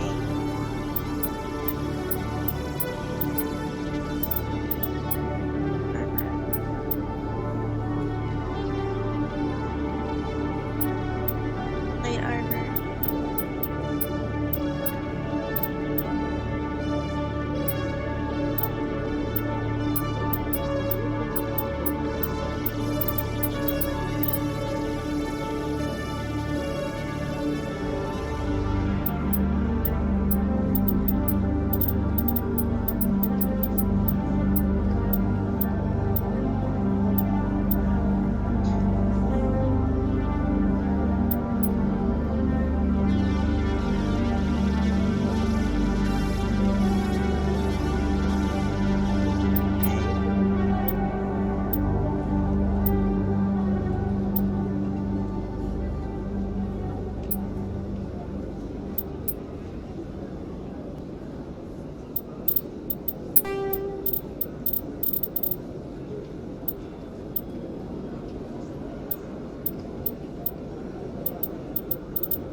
Just get more armor and stuff later as we travel.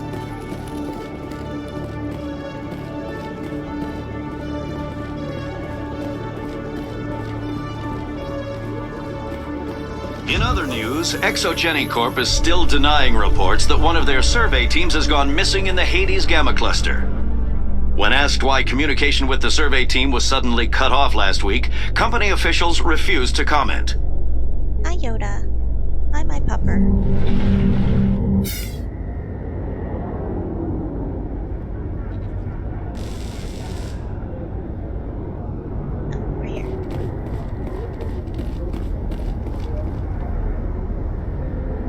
I've got big news for you, Shepard. Captain Anderson is stepping down as commanding officer of the Normandy. The ship is yours now. She's quick and quiet, and you know the crew. Perfect ship for a Spectre. Treat her well, Commander.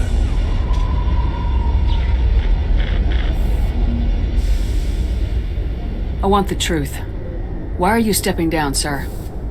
You needed your own ship. A Spectre can't answer to anyone but the Council. And it's time for me to step down. Come clean with me, Captain. You owe me that much. I was in your shoes 20 years ago, Shepard. They were considering me for the Spectres. Why didn't you ever mention this? What was I supposed to say? I could have been a Spectre, but I blew it? I failed, Commander. It's not something I'm proud of. Ask me later and I'll tell you the whole story. For now, all you need to know is, I was sent on a mission with Saren, and he made sure the Council rejected me. I had my shot. It came and went. Now you have a chance to make up for my mistakes. Saren's not gonna get away this time. Saren's gone. Don't even try to find him. But we know what he's after. The conduit. He's got his Geth scouring the Traverse looking for clues.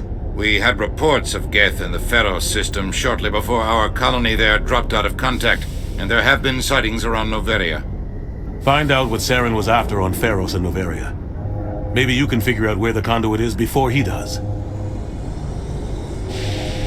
The Reapers are the real threat. I'm with the Council on this one, Shepard. I'm not sure they even exist. But if they do exist, the conduit's the key to bringing them back. Stop Saren from getting the conduit, and we stop the Reapers from returning. I'll stop him. We have one more lead. Matriarch Benezia, the other voice in that recording. She has a daughter, a scientist who specializes in the Protheans. We don't know if she's involved, but it might be a good idea to try and find her. See what she knows. Her name's Liara, Dr. Liara Tassoni. We have reports she was exploring an archaeological dig on one of the uncharted worlds in the Artemis Tau cluster. Sounds like we should head for the Artemis Tau cluster. It's your decision, Commander. You're a Spectre now. You don't answer to us. But your actions still reflect on humanity as a whole. You make a mess and I get stuck cleaning it up. I'll try not to make things any harder on you, Ambassador. Glad to hear it, Commander. Remember, you were a human long before you were a Spectre. I have a meeting to get to. Captain Anderson can answer any questions you might have.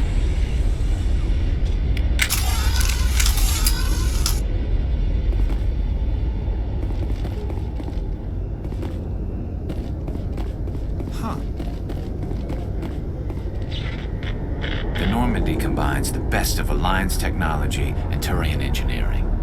It shows what we're capable of if we work together.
Stand by, shore party. Decontamination in progress.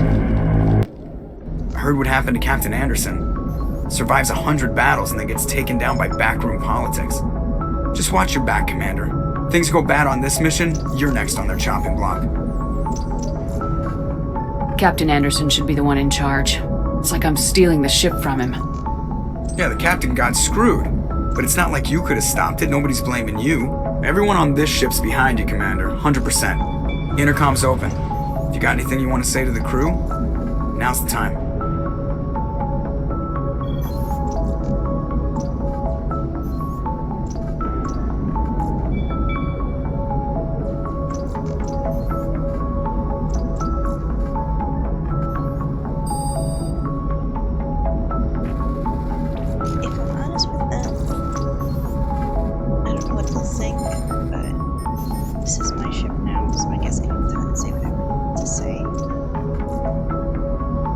Listen up, Normandy. This is your commander speaking. We have our orders. Find Saren before he finds the conduit, and I refuse to let anything get in the way of that mission.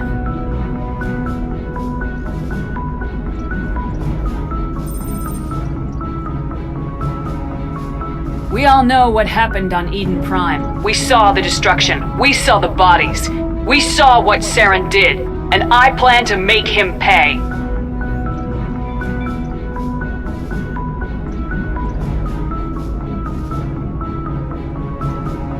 The Council wants to ignore this. That's no surprise. They never helped us in the past, no reason they'd start now. But we don't need their help.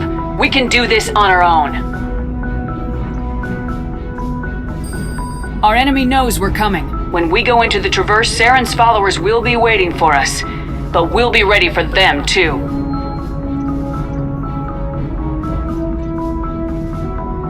This is the most important mission any of us have ever been on. The fate of an entire galaxy is at stake. We will stop Saren no matter what the cost. Well said, Commander. Captain will be proud. Fancy speeches won't stop Saren from finding the conduit. If we really want to make the Captain proud, we better get this bird in the air. Yes, ma'am. Thank you, Joker.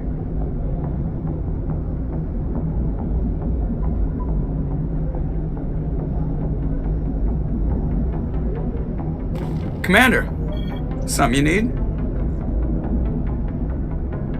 I have to go. Alright, see you.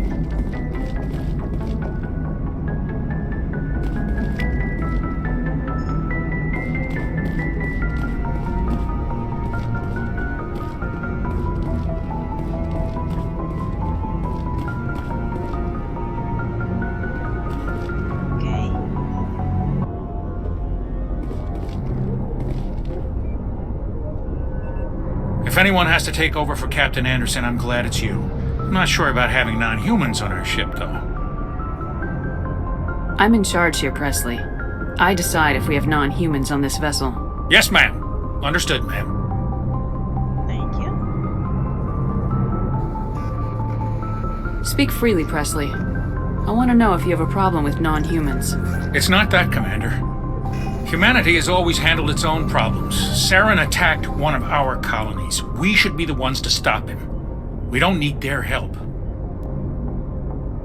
But it's not just This is bigger than humanity. Saren's a threat to every species in the galaxy, and I'll welcome anyone who wants to help me bring him down. I guess so. Maybe I'm just stuck in the old ways of thinking. But don't worry, Commander. This won't be a problem. How did you end up assigned to the Normandy? I signed up with the Alliance as a navigator right out of school. Following in my grandfather's footsteps, I guess.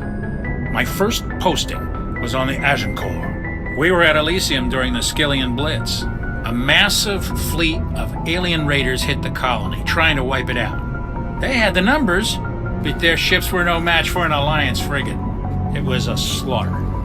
We couldn't even keep track of how many ships they lost. How'd you end up on the Normandy? I got my officer's commission after Elysium. Must have made an impression on the right people. Captain asked for me when he was picking his crew. Carry on, Presley. Yes, ma'am.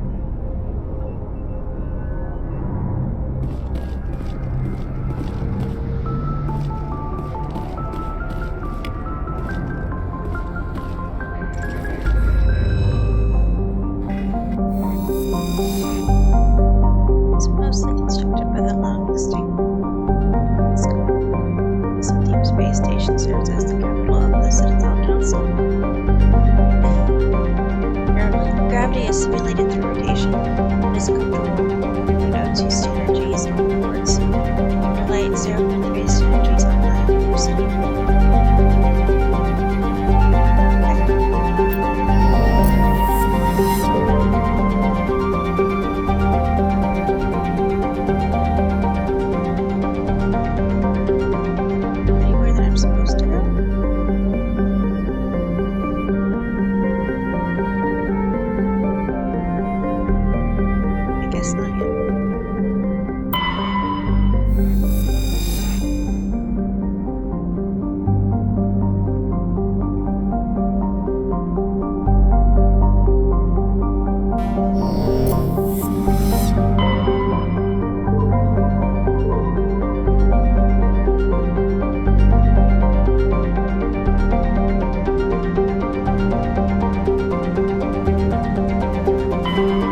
No frozen terrestrial. Quote, barely habitable written by definitions. It is privately chartered by the Terra Development Corporation and lease out labs to farm resources to dangerous or controversial to be performed elsewhere.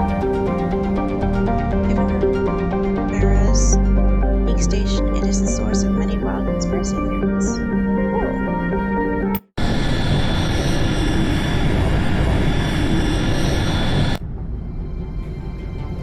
Approach control, this is the SSV Normandy, requesting a vector and a berth. Normandy, your arrival was not scheduled. Our defense grid is armed and tracking you. State your business. Citadel business. We got a Council Spectre aboard. Landing access granted, Normandy. Be advised, we will be confirming identification on arrival. If confirmation cannot be established, your vessel will be impounded. What a fun bunch. I think I'll take my next leave here.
Anything you need, Commander?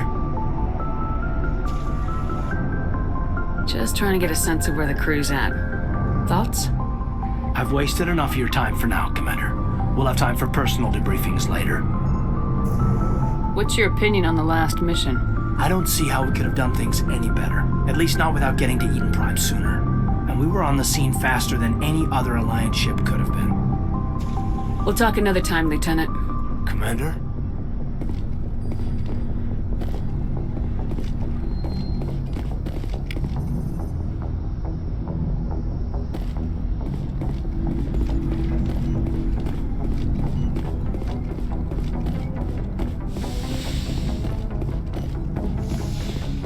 Yes, Commander?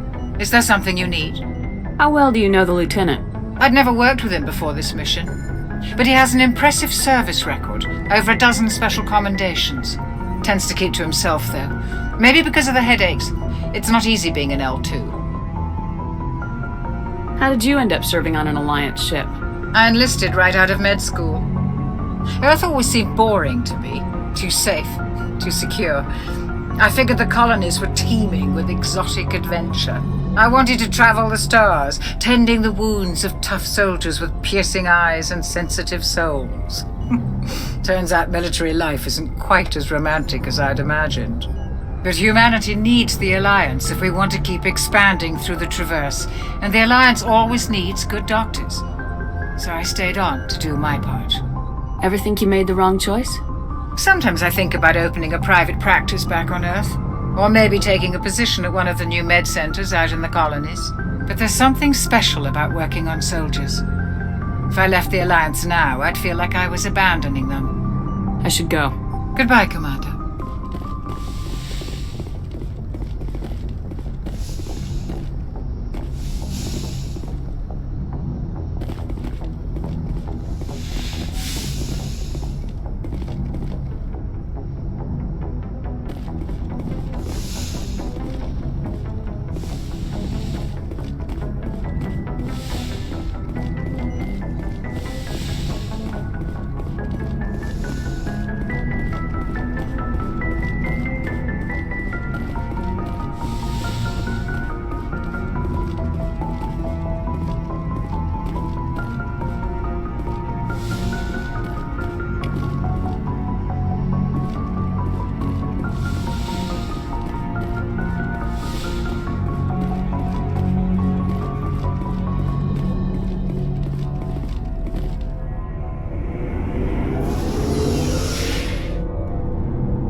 Nice ship you've got, Shepard. What can I do for you? What's your story, Rex? There's no story. Go ask the Quarian if you want stories. You Krogans live for centuries. Don't tell me you haven't had a few interesting adventures. Well, there was this one time the Turians almost wiped out our entire race. That was fun.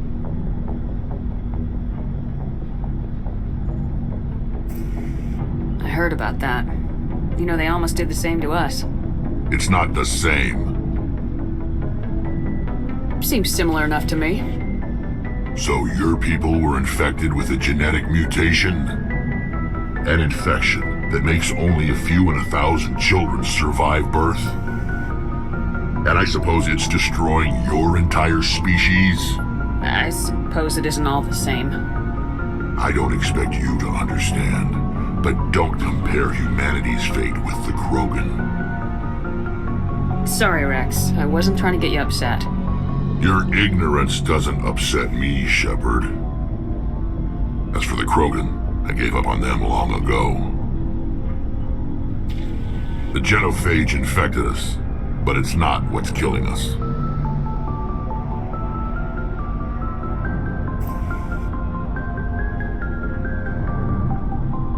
So long, Rex. Shepard.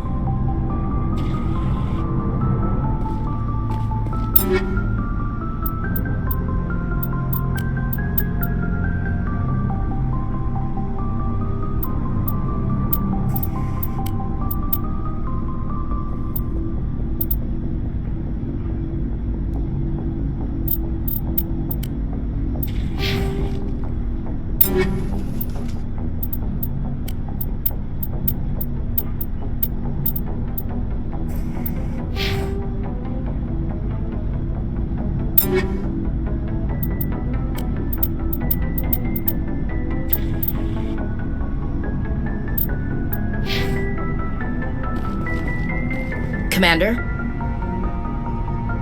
What's your opinion of the last mission? Kinda wish you'd got there sooner, Commander. No offense, I appreciate the rescue. I just wish... We came as soon as we got the distress call, even with the fastest ship in the fleet. You did the best you could, Commander. It's my fault. If I had been more alert, we wouldn't have been cut down by an ambush. Don't blame The Geth are perfect ambushers. They don't move, they don't make noise, they don't even breathe. They have flashlight heads, ma'am. I'll make sure it doesn't happen again. Do you have a few minutes to talk? One-on-one? I'm sorry, Commander. I need to get my duty squared away. I wouldn't mind talking more later, though. Dismissed, Chief. Ma'am.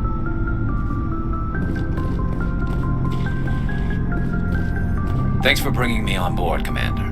I knew working with the Spectre would be better than life at CSEC. Have you worked with the Spectre before? Well, no, but I know what they're like. Spectres make their own rules. You're free to handle things your way. At CSEC, you're buried by rules. The damn bureaucrats are always on your back. Being a Spectre does have its advantages. Exactly my point. If I'm trying to take down a suspect, it shouldn't matter how I do it, as long as I do it. But CSEC wants it done their way. Protocol and procedure come first. That's why I left. So you just quit because you didn't like the way they do things? There's more to it than that. It didn't start out bad, but as I rose in ranks, I got saddled with more and more red tape. CSEC's handling of Saren was typical. I just couldn't take it anymore. I hate leaving.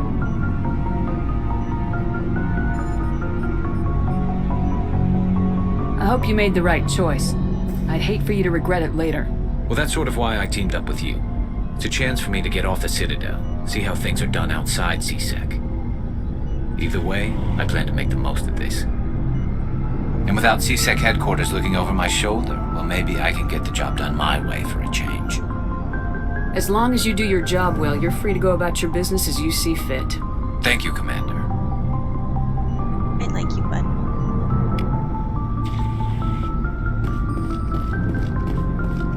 Hey, Commander. Looking for some extra supplies before you head out? What have you got? Whatever you want. Armor, weapons, mods. It's not standard Alliance issue, but that's not necessarily a bad thing. Well, as long as you don't mind paying for it. Why should I pay you for my weapons and armor? My stuff doesn't come from the Alliance. I have to purchase it myself, and it's not cheap. Hell, the licenses alone have set me back more than I'd like. But no licenses, no goods. Without the goods, I'm out of a job. What are licenses? Why do you need them? Manufacturers sell licenses. Each license allows me to buy and sell a certain brand of products. I already have several basic ones, but you'll need to buy more if you want me to bring in different brands. Many of the best licenses are hard to get, but they're well worth the cost if you can find them. What do the different manufacturers offer? There are too many for me to keep track of, but each license will explain what it's good for. What are licenses? Why do you need them? Manufacturers sell licenses. Each license I already have several basic ones, but you'll need to buy more if you want me to bring in different brands. Many of the best licenses are hard to get, but they're well worth the cost if you can find them. How often will you get new items? Well, that depends on how many licenses you've purchased, but I'll rotate items on a regular basis regardless. And anytime we land someplace with a big enough port, I'll buy, sell, and trade whatever I can. Check back often. I need to move items quickly, so only the most basic items will be stocked consistently. Let's see what you got. You bet, Commander.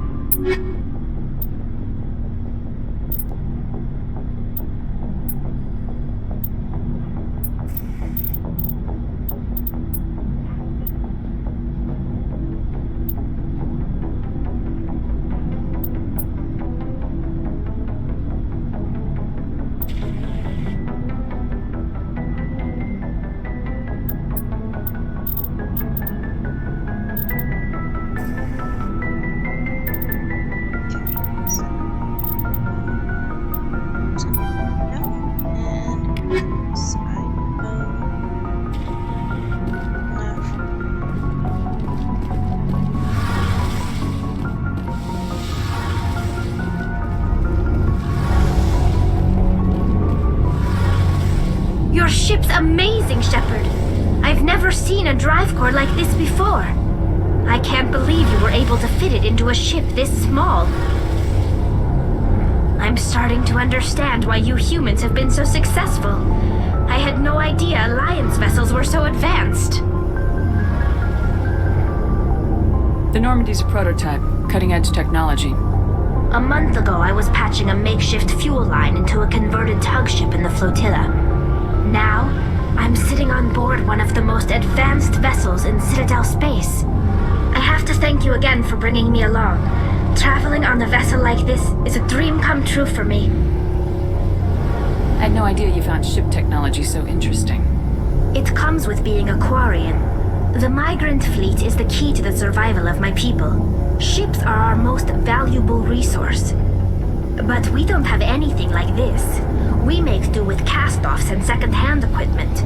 We just try to keep them running for as long as we can. Some of the fleet's larger vessels date all the way back to our original flight from the Geth.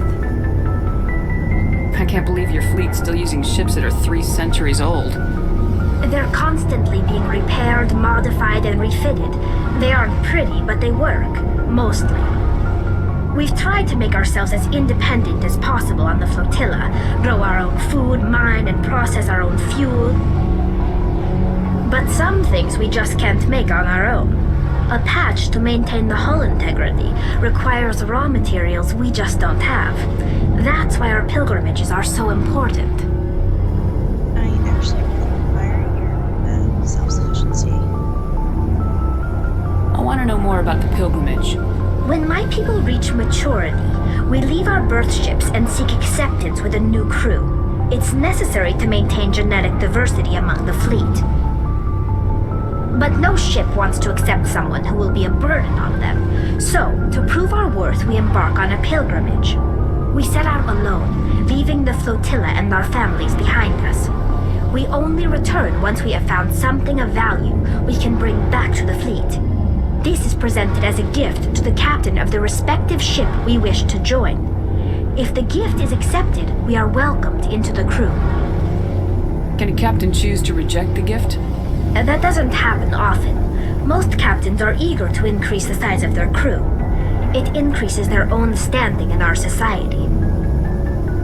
Even when a gift is not particularly valuable, the captain usually accepts it out of a sense of tradition. However, there is a stigma to presenting a substandard gift. It's not the best way to make a good impression on a new community. Most pilgrims don't return until they find something worthwhile. I can't believe they just send you off alone. It's not like they just cast us out.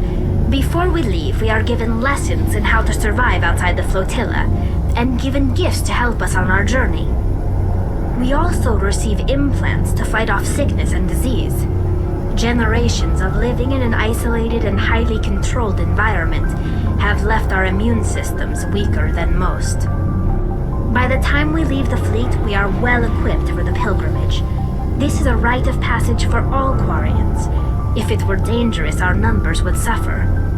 Virtually every pilgrimage ends with a triumphant return and the ritual presentation of the gift to one of the fleet's captains. I want to talk about something else.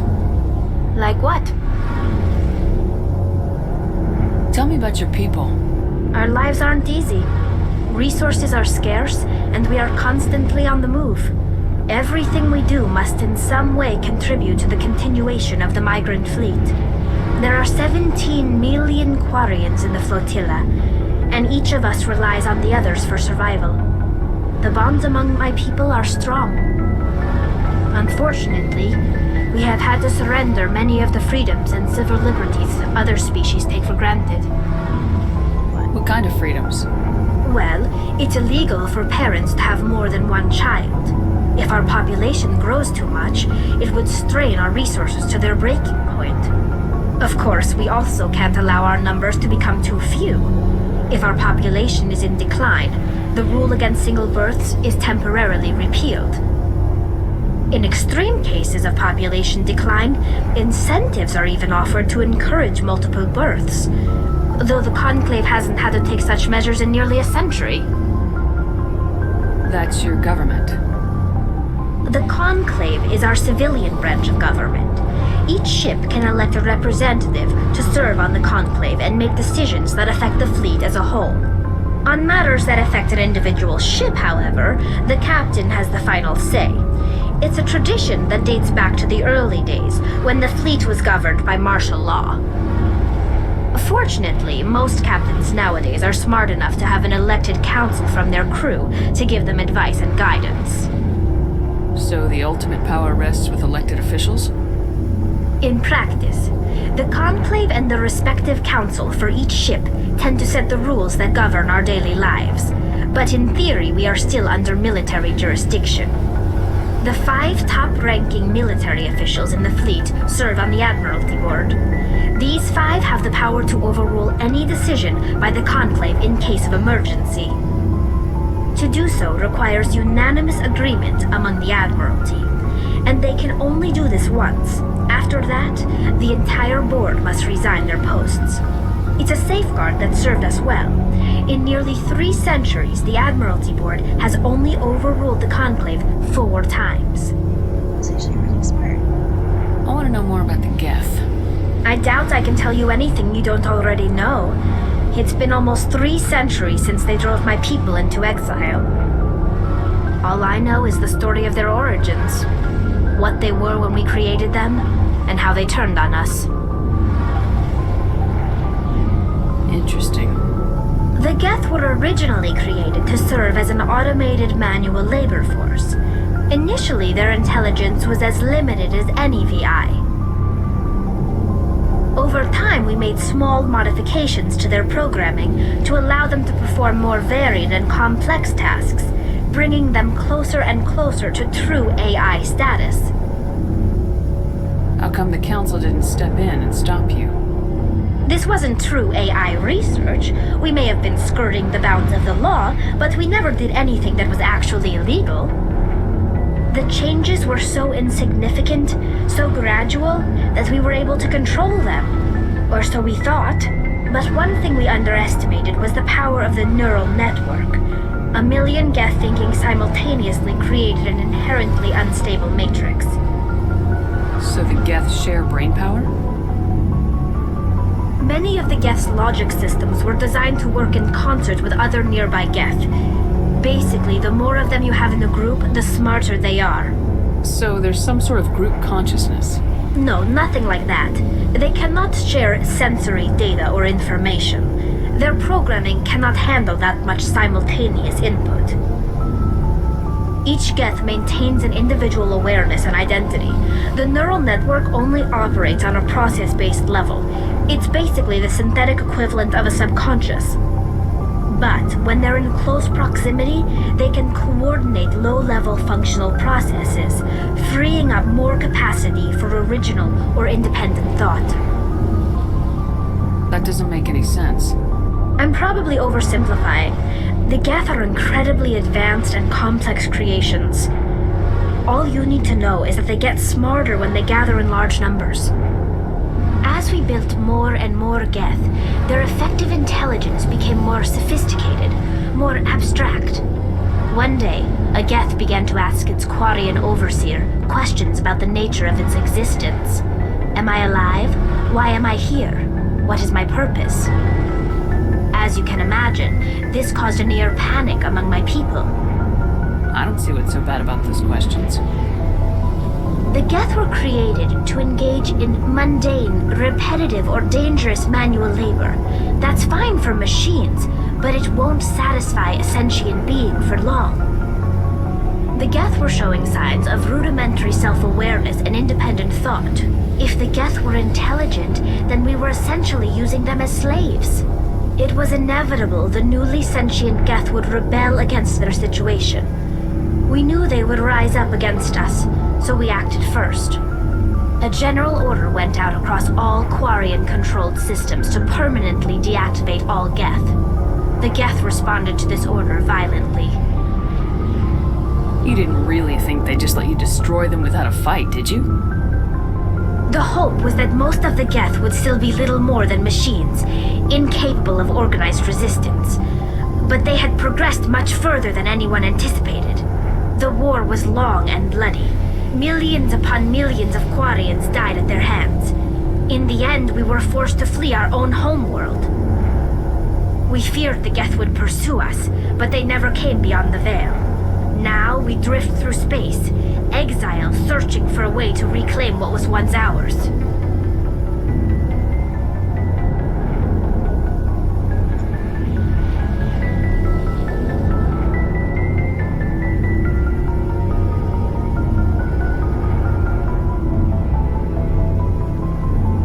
You got what you deserved. We made a mistake when we created the Geth in the first place, but we did not make a mistake when we went to war against them. If we had not acted, they would have wiped us out. They're a synthetic life form. They have no use for organics. None. Why do you think they cut themselves off from the rest of the galaxy? Why do you think they've killed every organic being who's ever tried to contact them? They didn't kill Saren. What does that tell you? The Geth are not innocent victims in all this. They're the enemy. They want to destroy us. Not just the Quarians. All organic life. That's why they've joined up with Saren. And that's why we have to stop him.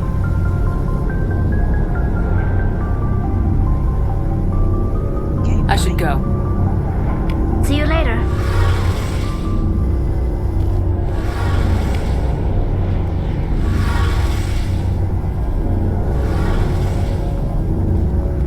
Commander, you know that Quarian, Tally? She's been spending all her time down here asking me about our engines. I'll tell her to leave you alone. What? No, she's amazing. I wish my guys were half as smart as she is. Give her a month on board and she'll know more about our engines than I do. She's got a real knack for technology, that one. I can see why you wanted her to come along. I figured she'd be a real asset to the team. You got an eye for Tally, Commander. But I'm guessing that's not why you came down here. Fill me in on the IES stealth system. How does it work exactly? You can't hide a ship out in space. They emit too much heat and radiation. Too easy for sensors to pick them up, unless you find a way to capture those emissions.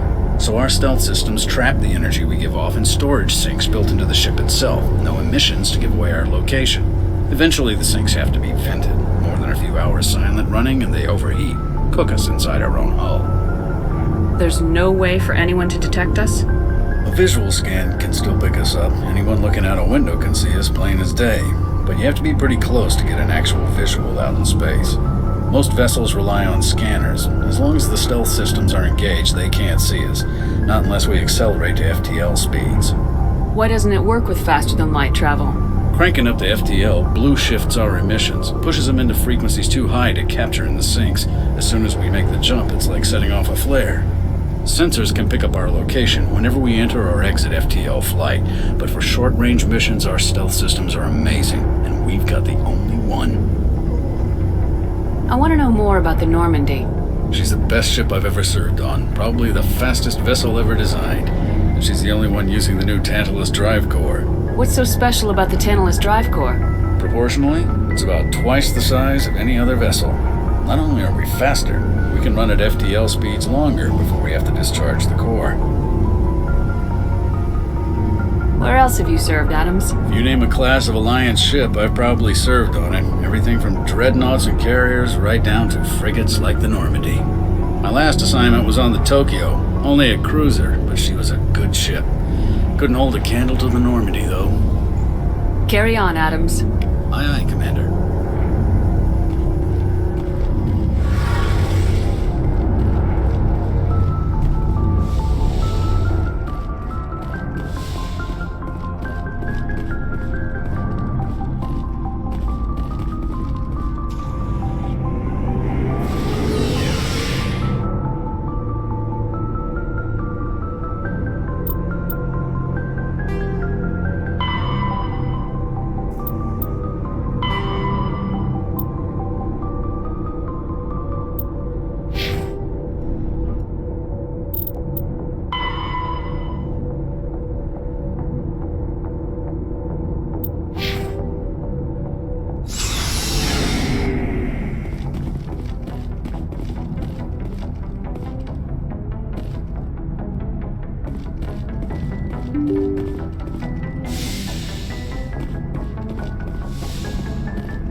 Commander, something you need?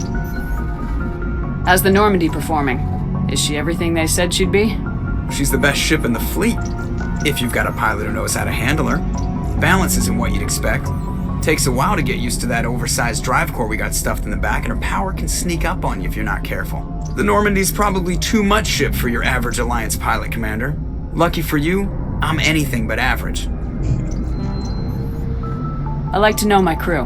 Mind if I ask you a few questions? I can see where this is going. You did a background check on me, didn't you?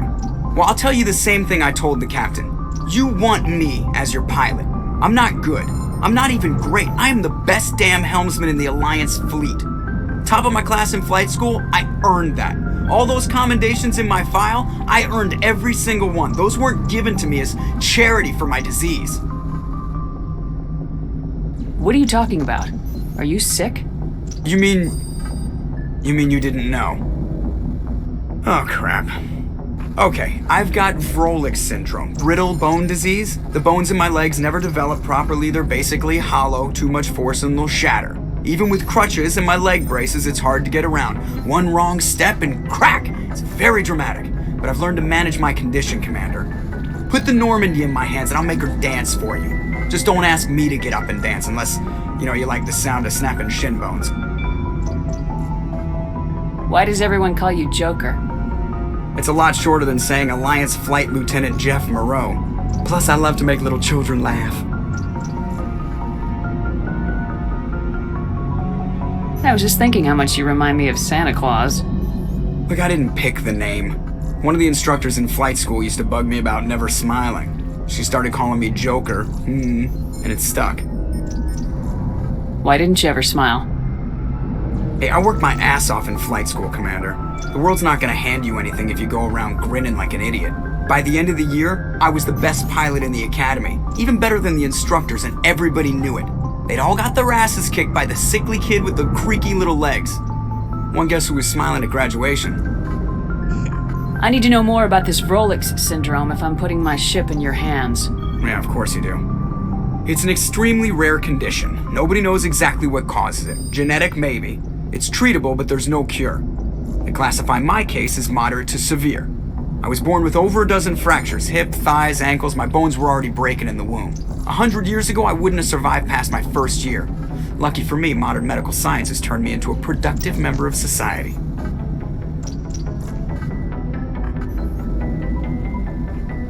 Okay. I have to go. All right, see ya. Since you already did a good job doing it, I don't care.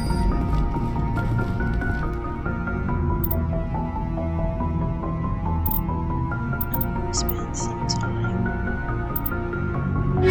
Aiden and Ashley.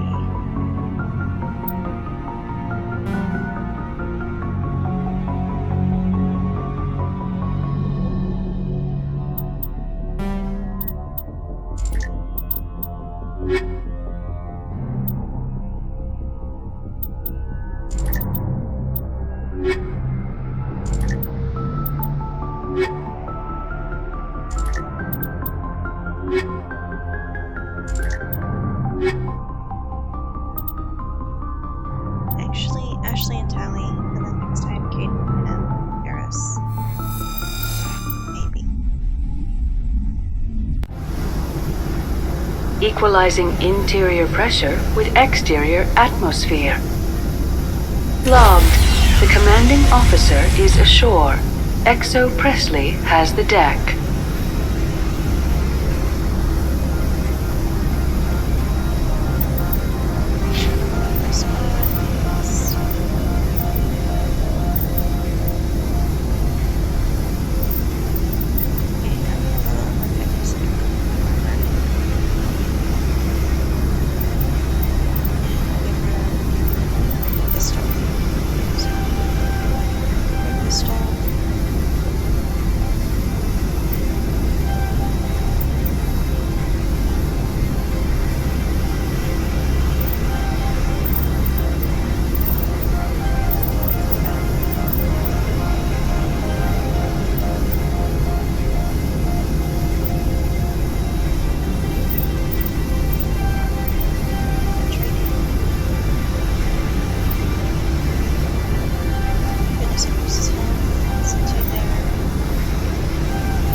That's far enough. I'm on important business. This is an unscheduled arrival. I need your credentials. You first. We're the law here. Show some respect. I'm Captain Maiko Matsuo, Ilanis Risk Control Services. And I... All you need to know is I have more credentials than you.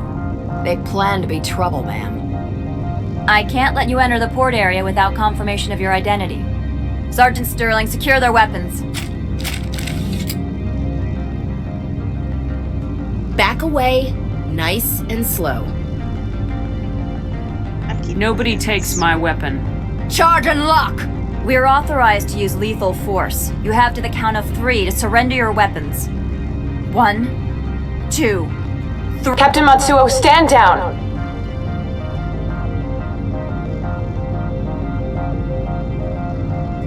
We confirmed their identity. Spectres are authorized to carry weapons here, Captain. You may proceed, Spectre. I hope the rest of your visit will be less confrontational. Parasini-san will meet you upstairs. Behave yourself. Maybe later. Get out of here. I'm sure Parasini-san will answer any questions you have. That's pretty. Let's see.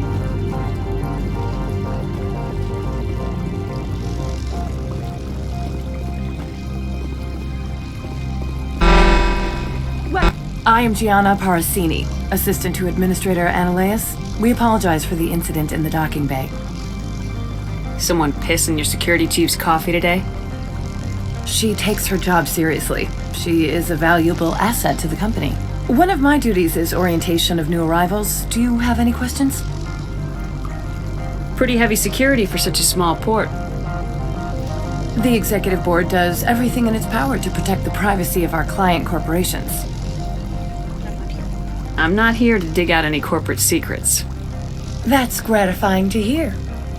Has anyone unusual passed through here recently? Unusual? And a sorry matriarch passed through a few days ago. Lady Benezia. Saren's second in command. She's here?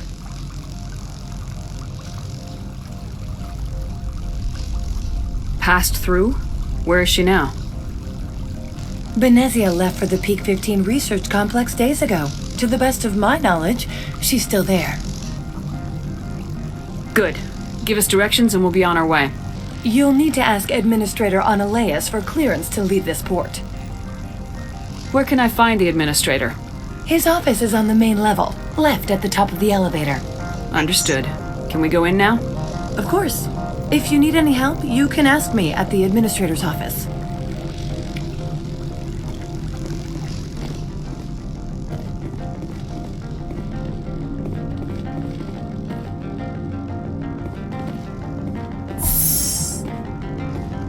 Welcome to Port Hanshan, the galaxy's most respected site for independent scientific research and development. For your own safety and to protect the privacy of others, you are required to obey any directions given by our security personnel. If you have questions or concerns, our friendly administrative staff is always available. Thank you, and enjoy your stay.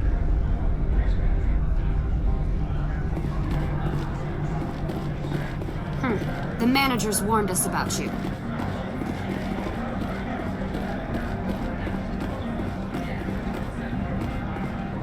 This one offers greetings. You are the Spectre that visits Port Hanshan. News travels fast here. Indeed, esteemed Spectre.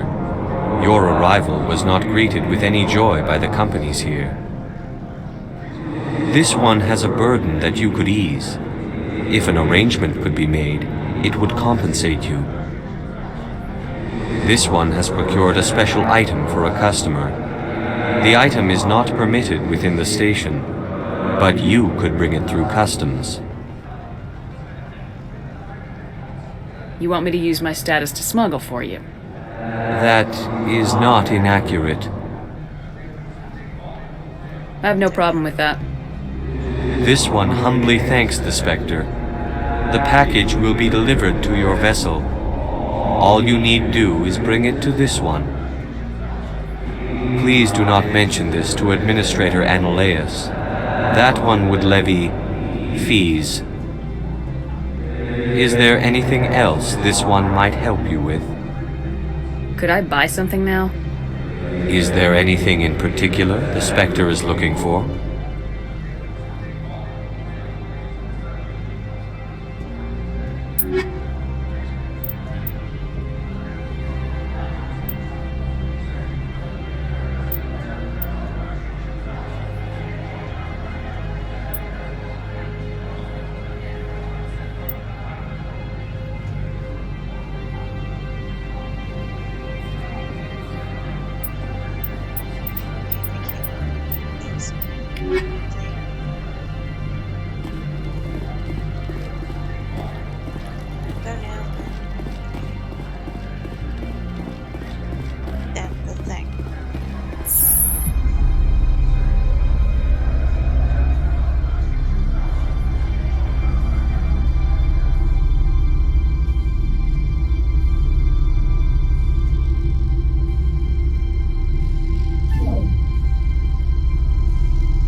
go.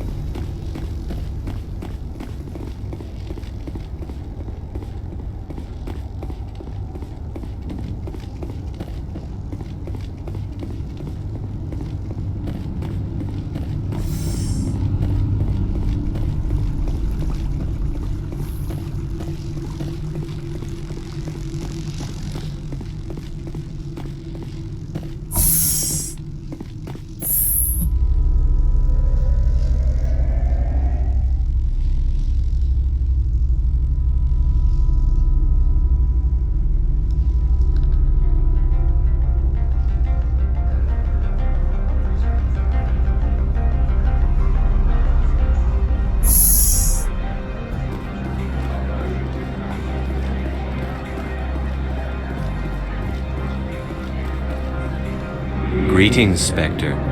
Have you brought the package?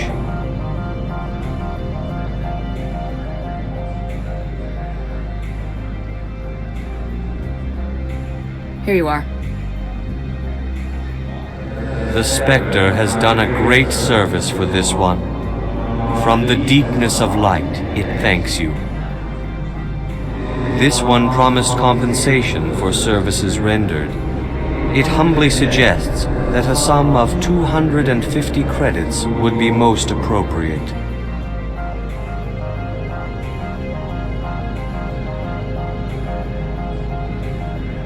$250, huh?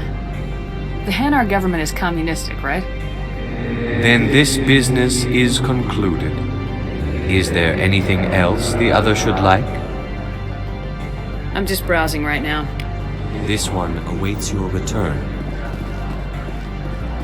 I had hoped for more, apparently.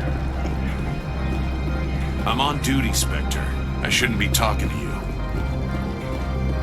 Talk to me. You're the Spectre, right? Management told us not to talk to you. The managers warned us about you, Spectre.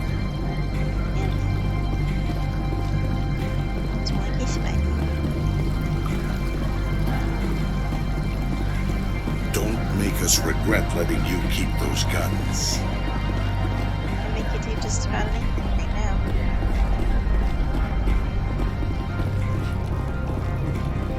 Let's just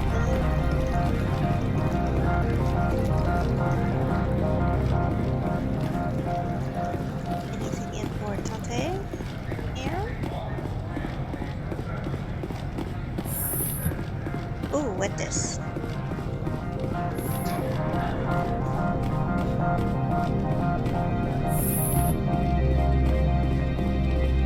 How can I help you? How large are the facilities here? We have 17 research complexes built into the mountains. Each is a self-sufficient facility housing a staff of hundreds. Tell me about the companies that work on Noveria. Over 250 high-tech firms rent our labs. Major shareholders include Elanus Risk Control Services, Binary Helix, and Synthetic Insights Limited. Binary Helix. They work in genetics? BH is a leader in genetics and biotechnology. They try to keep a low profile in the media. Much of their research is in biotic modifications. That angers many Luddite, organic baseline, and fundamentalist groups. Your guards work for ERCS, don't they? The executive board gets a discount on facility security. Elanus also develops lethal and non-lethal weapons. Haven't I seen Synthetic Insights in the news lately? They're one of only 4 corporations licensed by the Citadel Council to develop artificial intelligence. They attract many protests. No agitators have ever breached our security. That's why they invest heavily here. I'd like to speak to Analeus. One moment, please. Mr. Analeus? Yes, what? Commander Shepard is asking to see you, sir. Right, fine, come in. You have a funny voice. I have a feeling you're maybe not human.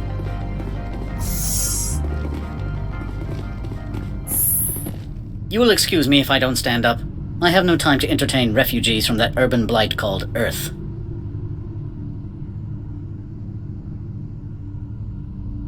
Funny thing about humans, we're pretty loyal to our home world. You better show some respect. My homeworld is clean. Poverty is non-existent. If you take some perverse pride in that overheated, acid-washed slum, that is your business. This greeting is a courtesy. I will only cooperate as required by the Executive Board.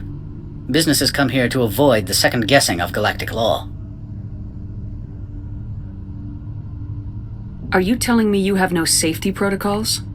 Don't be ridiculous. Do you think a for-profit company would take no precautions against loss of life and material? Project leads have the final say here, not meddlesome politicians. Surprised. Do you do business with Saren? Agent Saren? One of your Spectre compatriots? He is a major investor in Binary Helix Corporation, which is one of Novaria's backers. Is Binary Helix developing weapons for him? It's possible, given his interests. What our clients do in their labs is their business. I've heard an Asari matriarch is here. Benezia? She arrived a few days ago, accompanied by a personal escort and some cargo. She's up at Peak 15. What can you tell me about her cargo? Large, heavy, and sealed. It passed weapons screening. Beyond that, it is not our concern. What do you mean, personal escort? The phrase is self-explanatory. Bodyguards attending to the safety of her person, mainly Asari commandos. Commandos? And you didn't think that was weird? They followed all our regulations. I had no reason to forbid Lady Benezia from taking them. What brought her out here? If I knew, I wouldn't be at liberty to say. She came here as Agent Saren's executor. She is here on business for Binary Helix. There were issues at Peak 15 that required Saren's attention.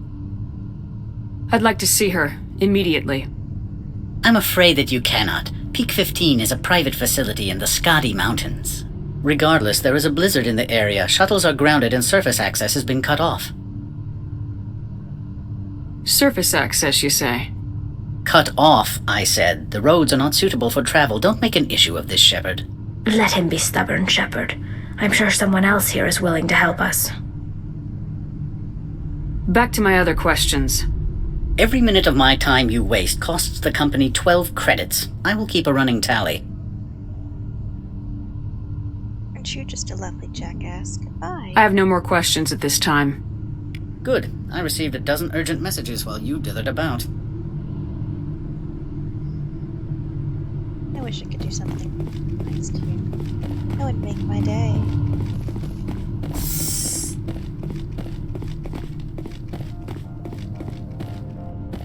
You've never worked in the corporate world, have you, Commander? You can't bludgeon through bureaucracy. I can bludgeon pretty hard. Talk to Lorik Keen. You should be able to find him at the hotel bar. Can't say more. Not within earshot of Mr. Anolaus. Talk to you later. Very well.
The male human at the hotel bar?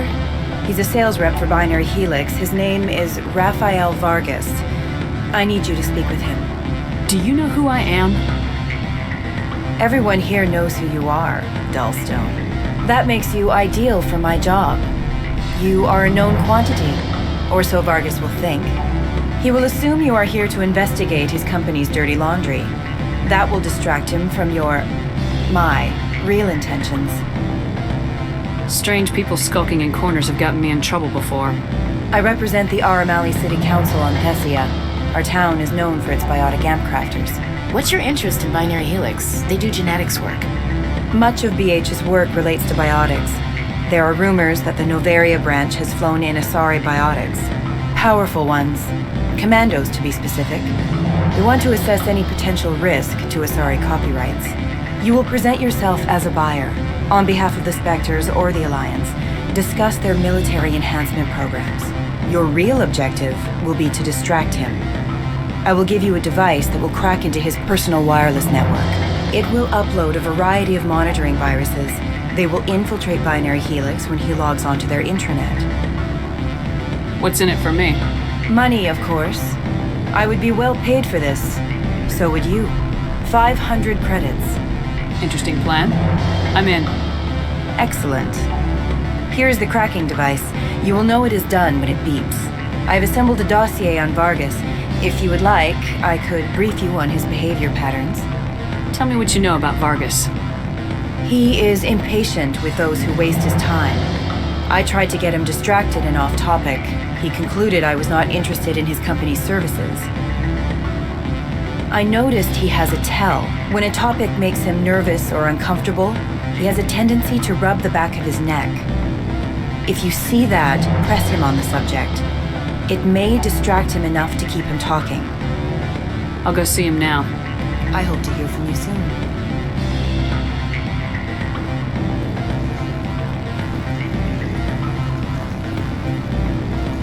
What sort of offer? Good. I don't think I'm supposed to mention numbers. They don't write them down on paper. Full benefits, of course.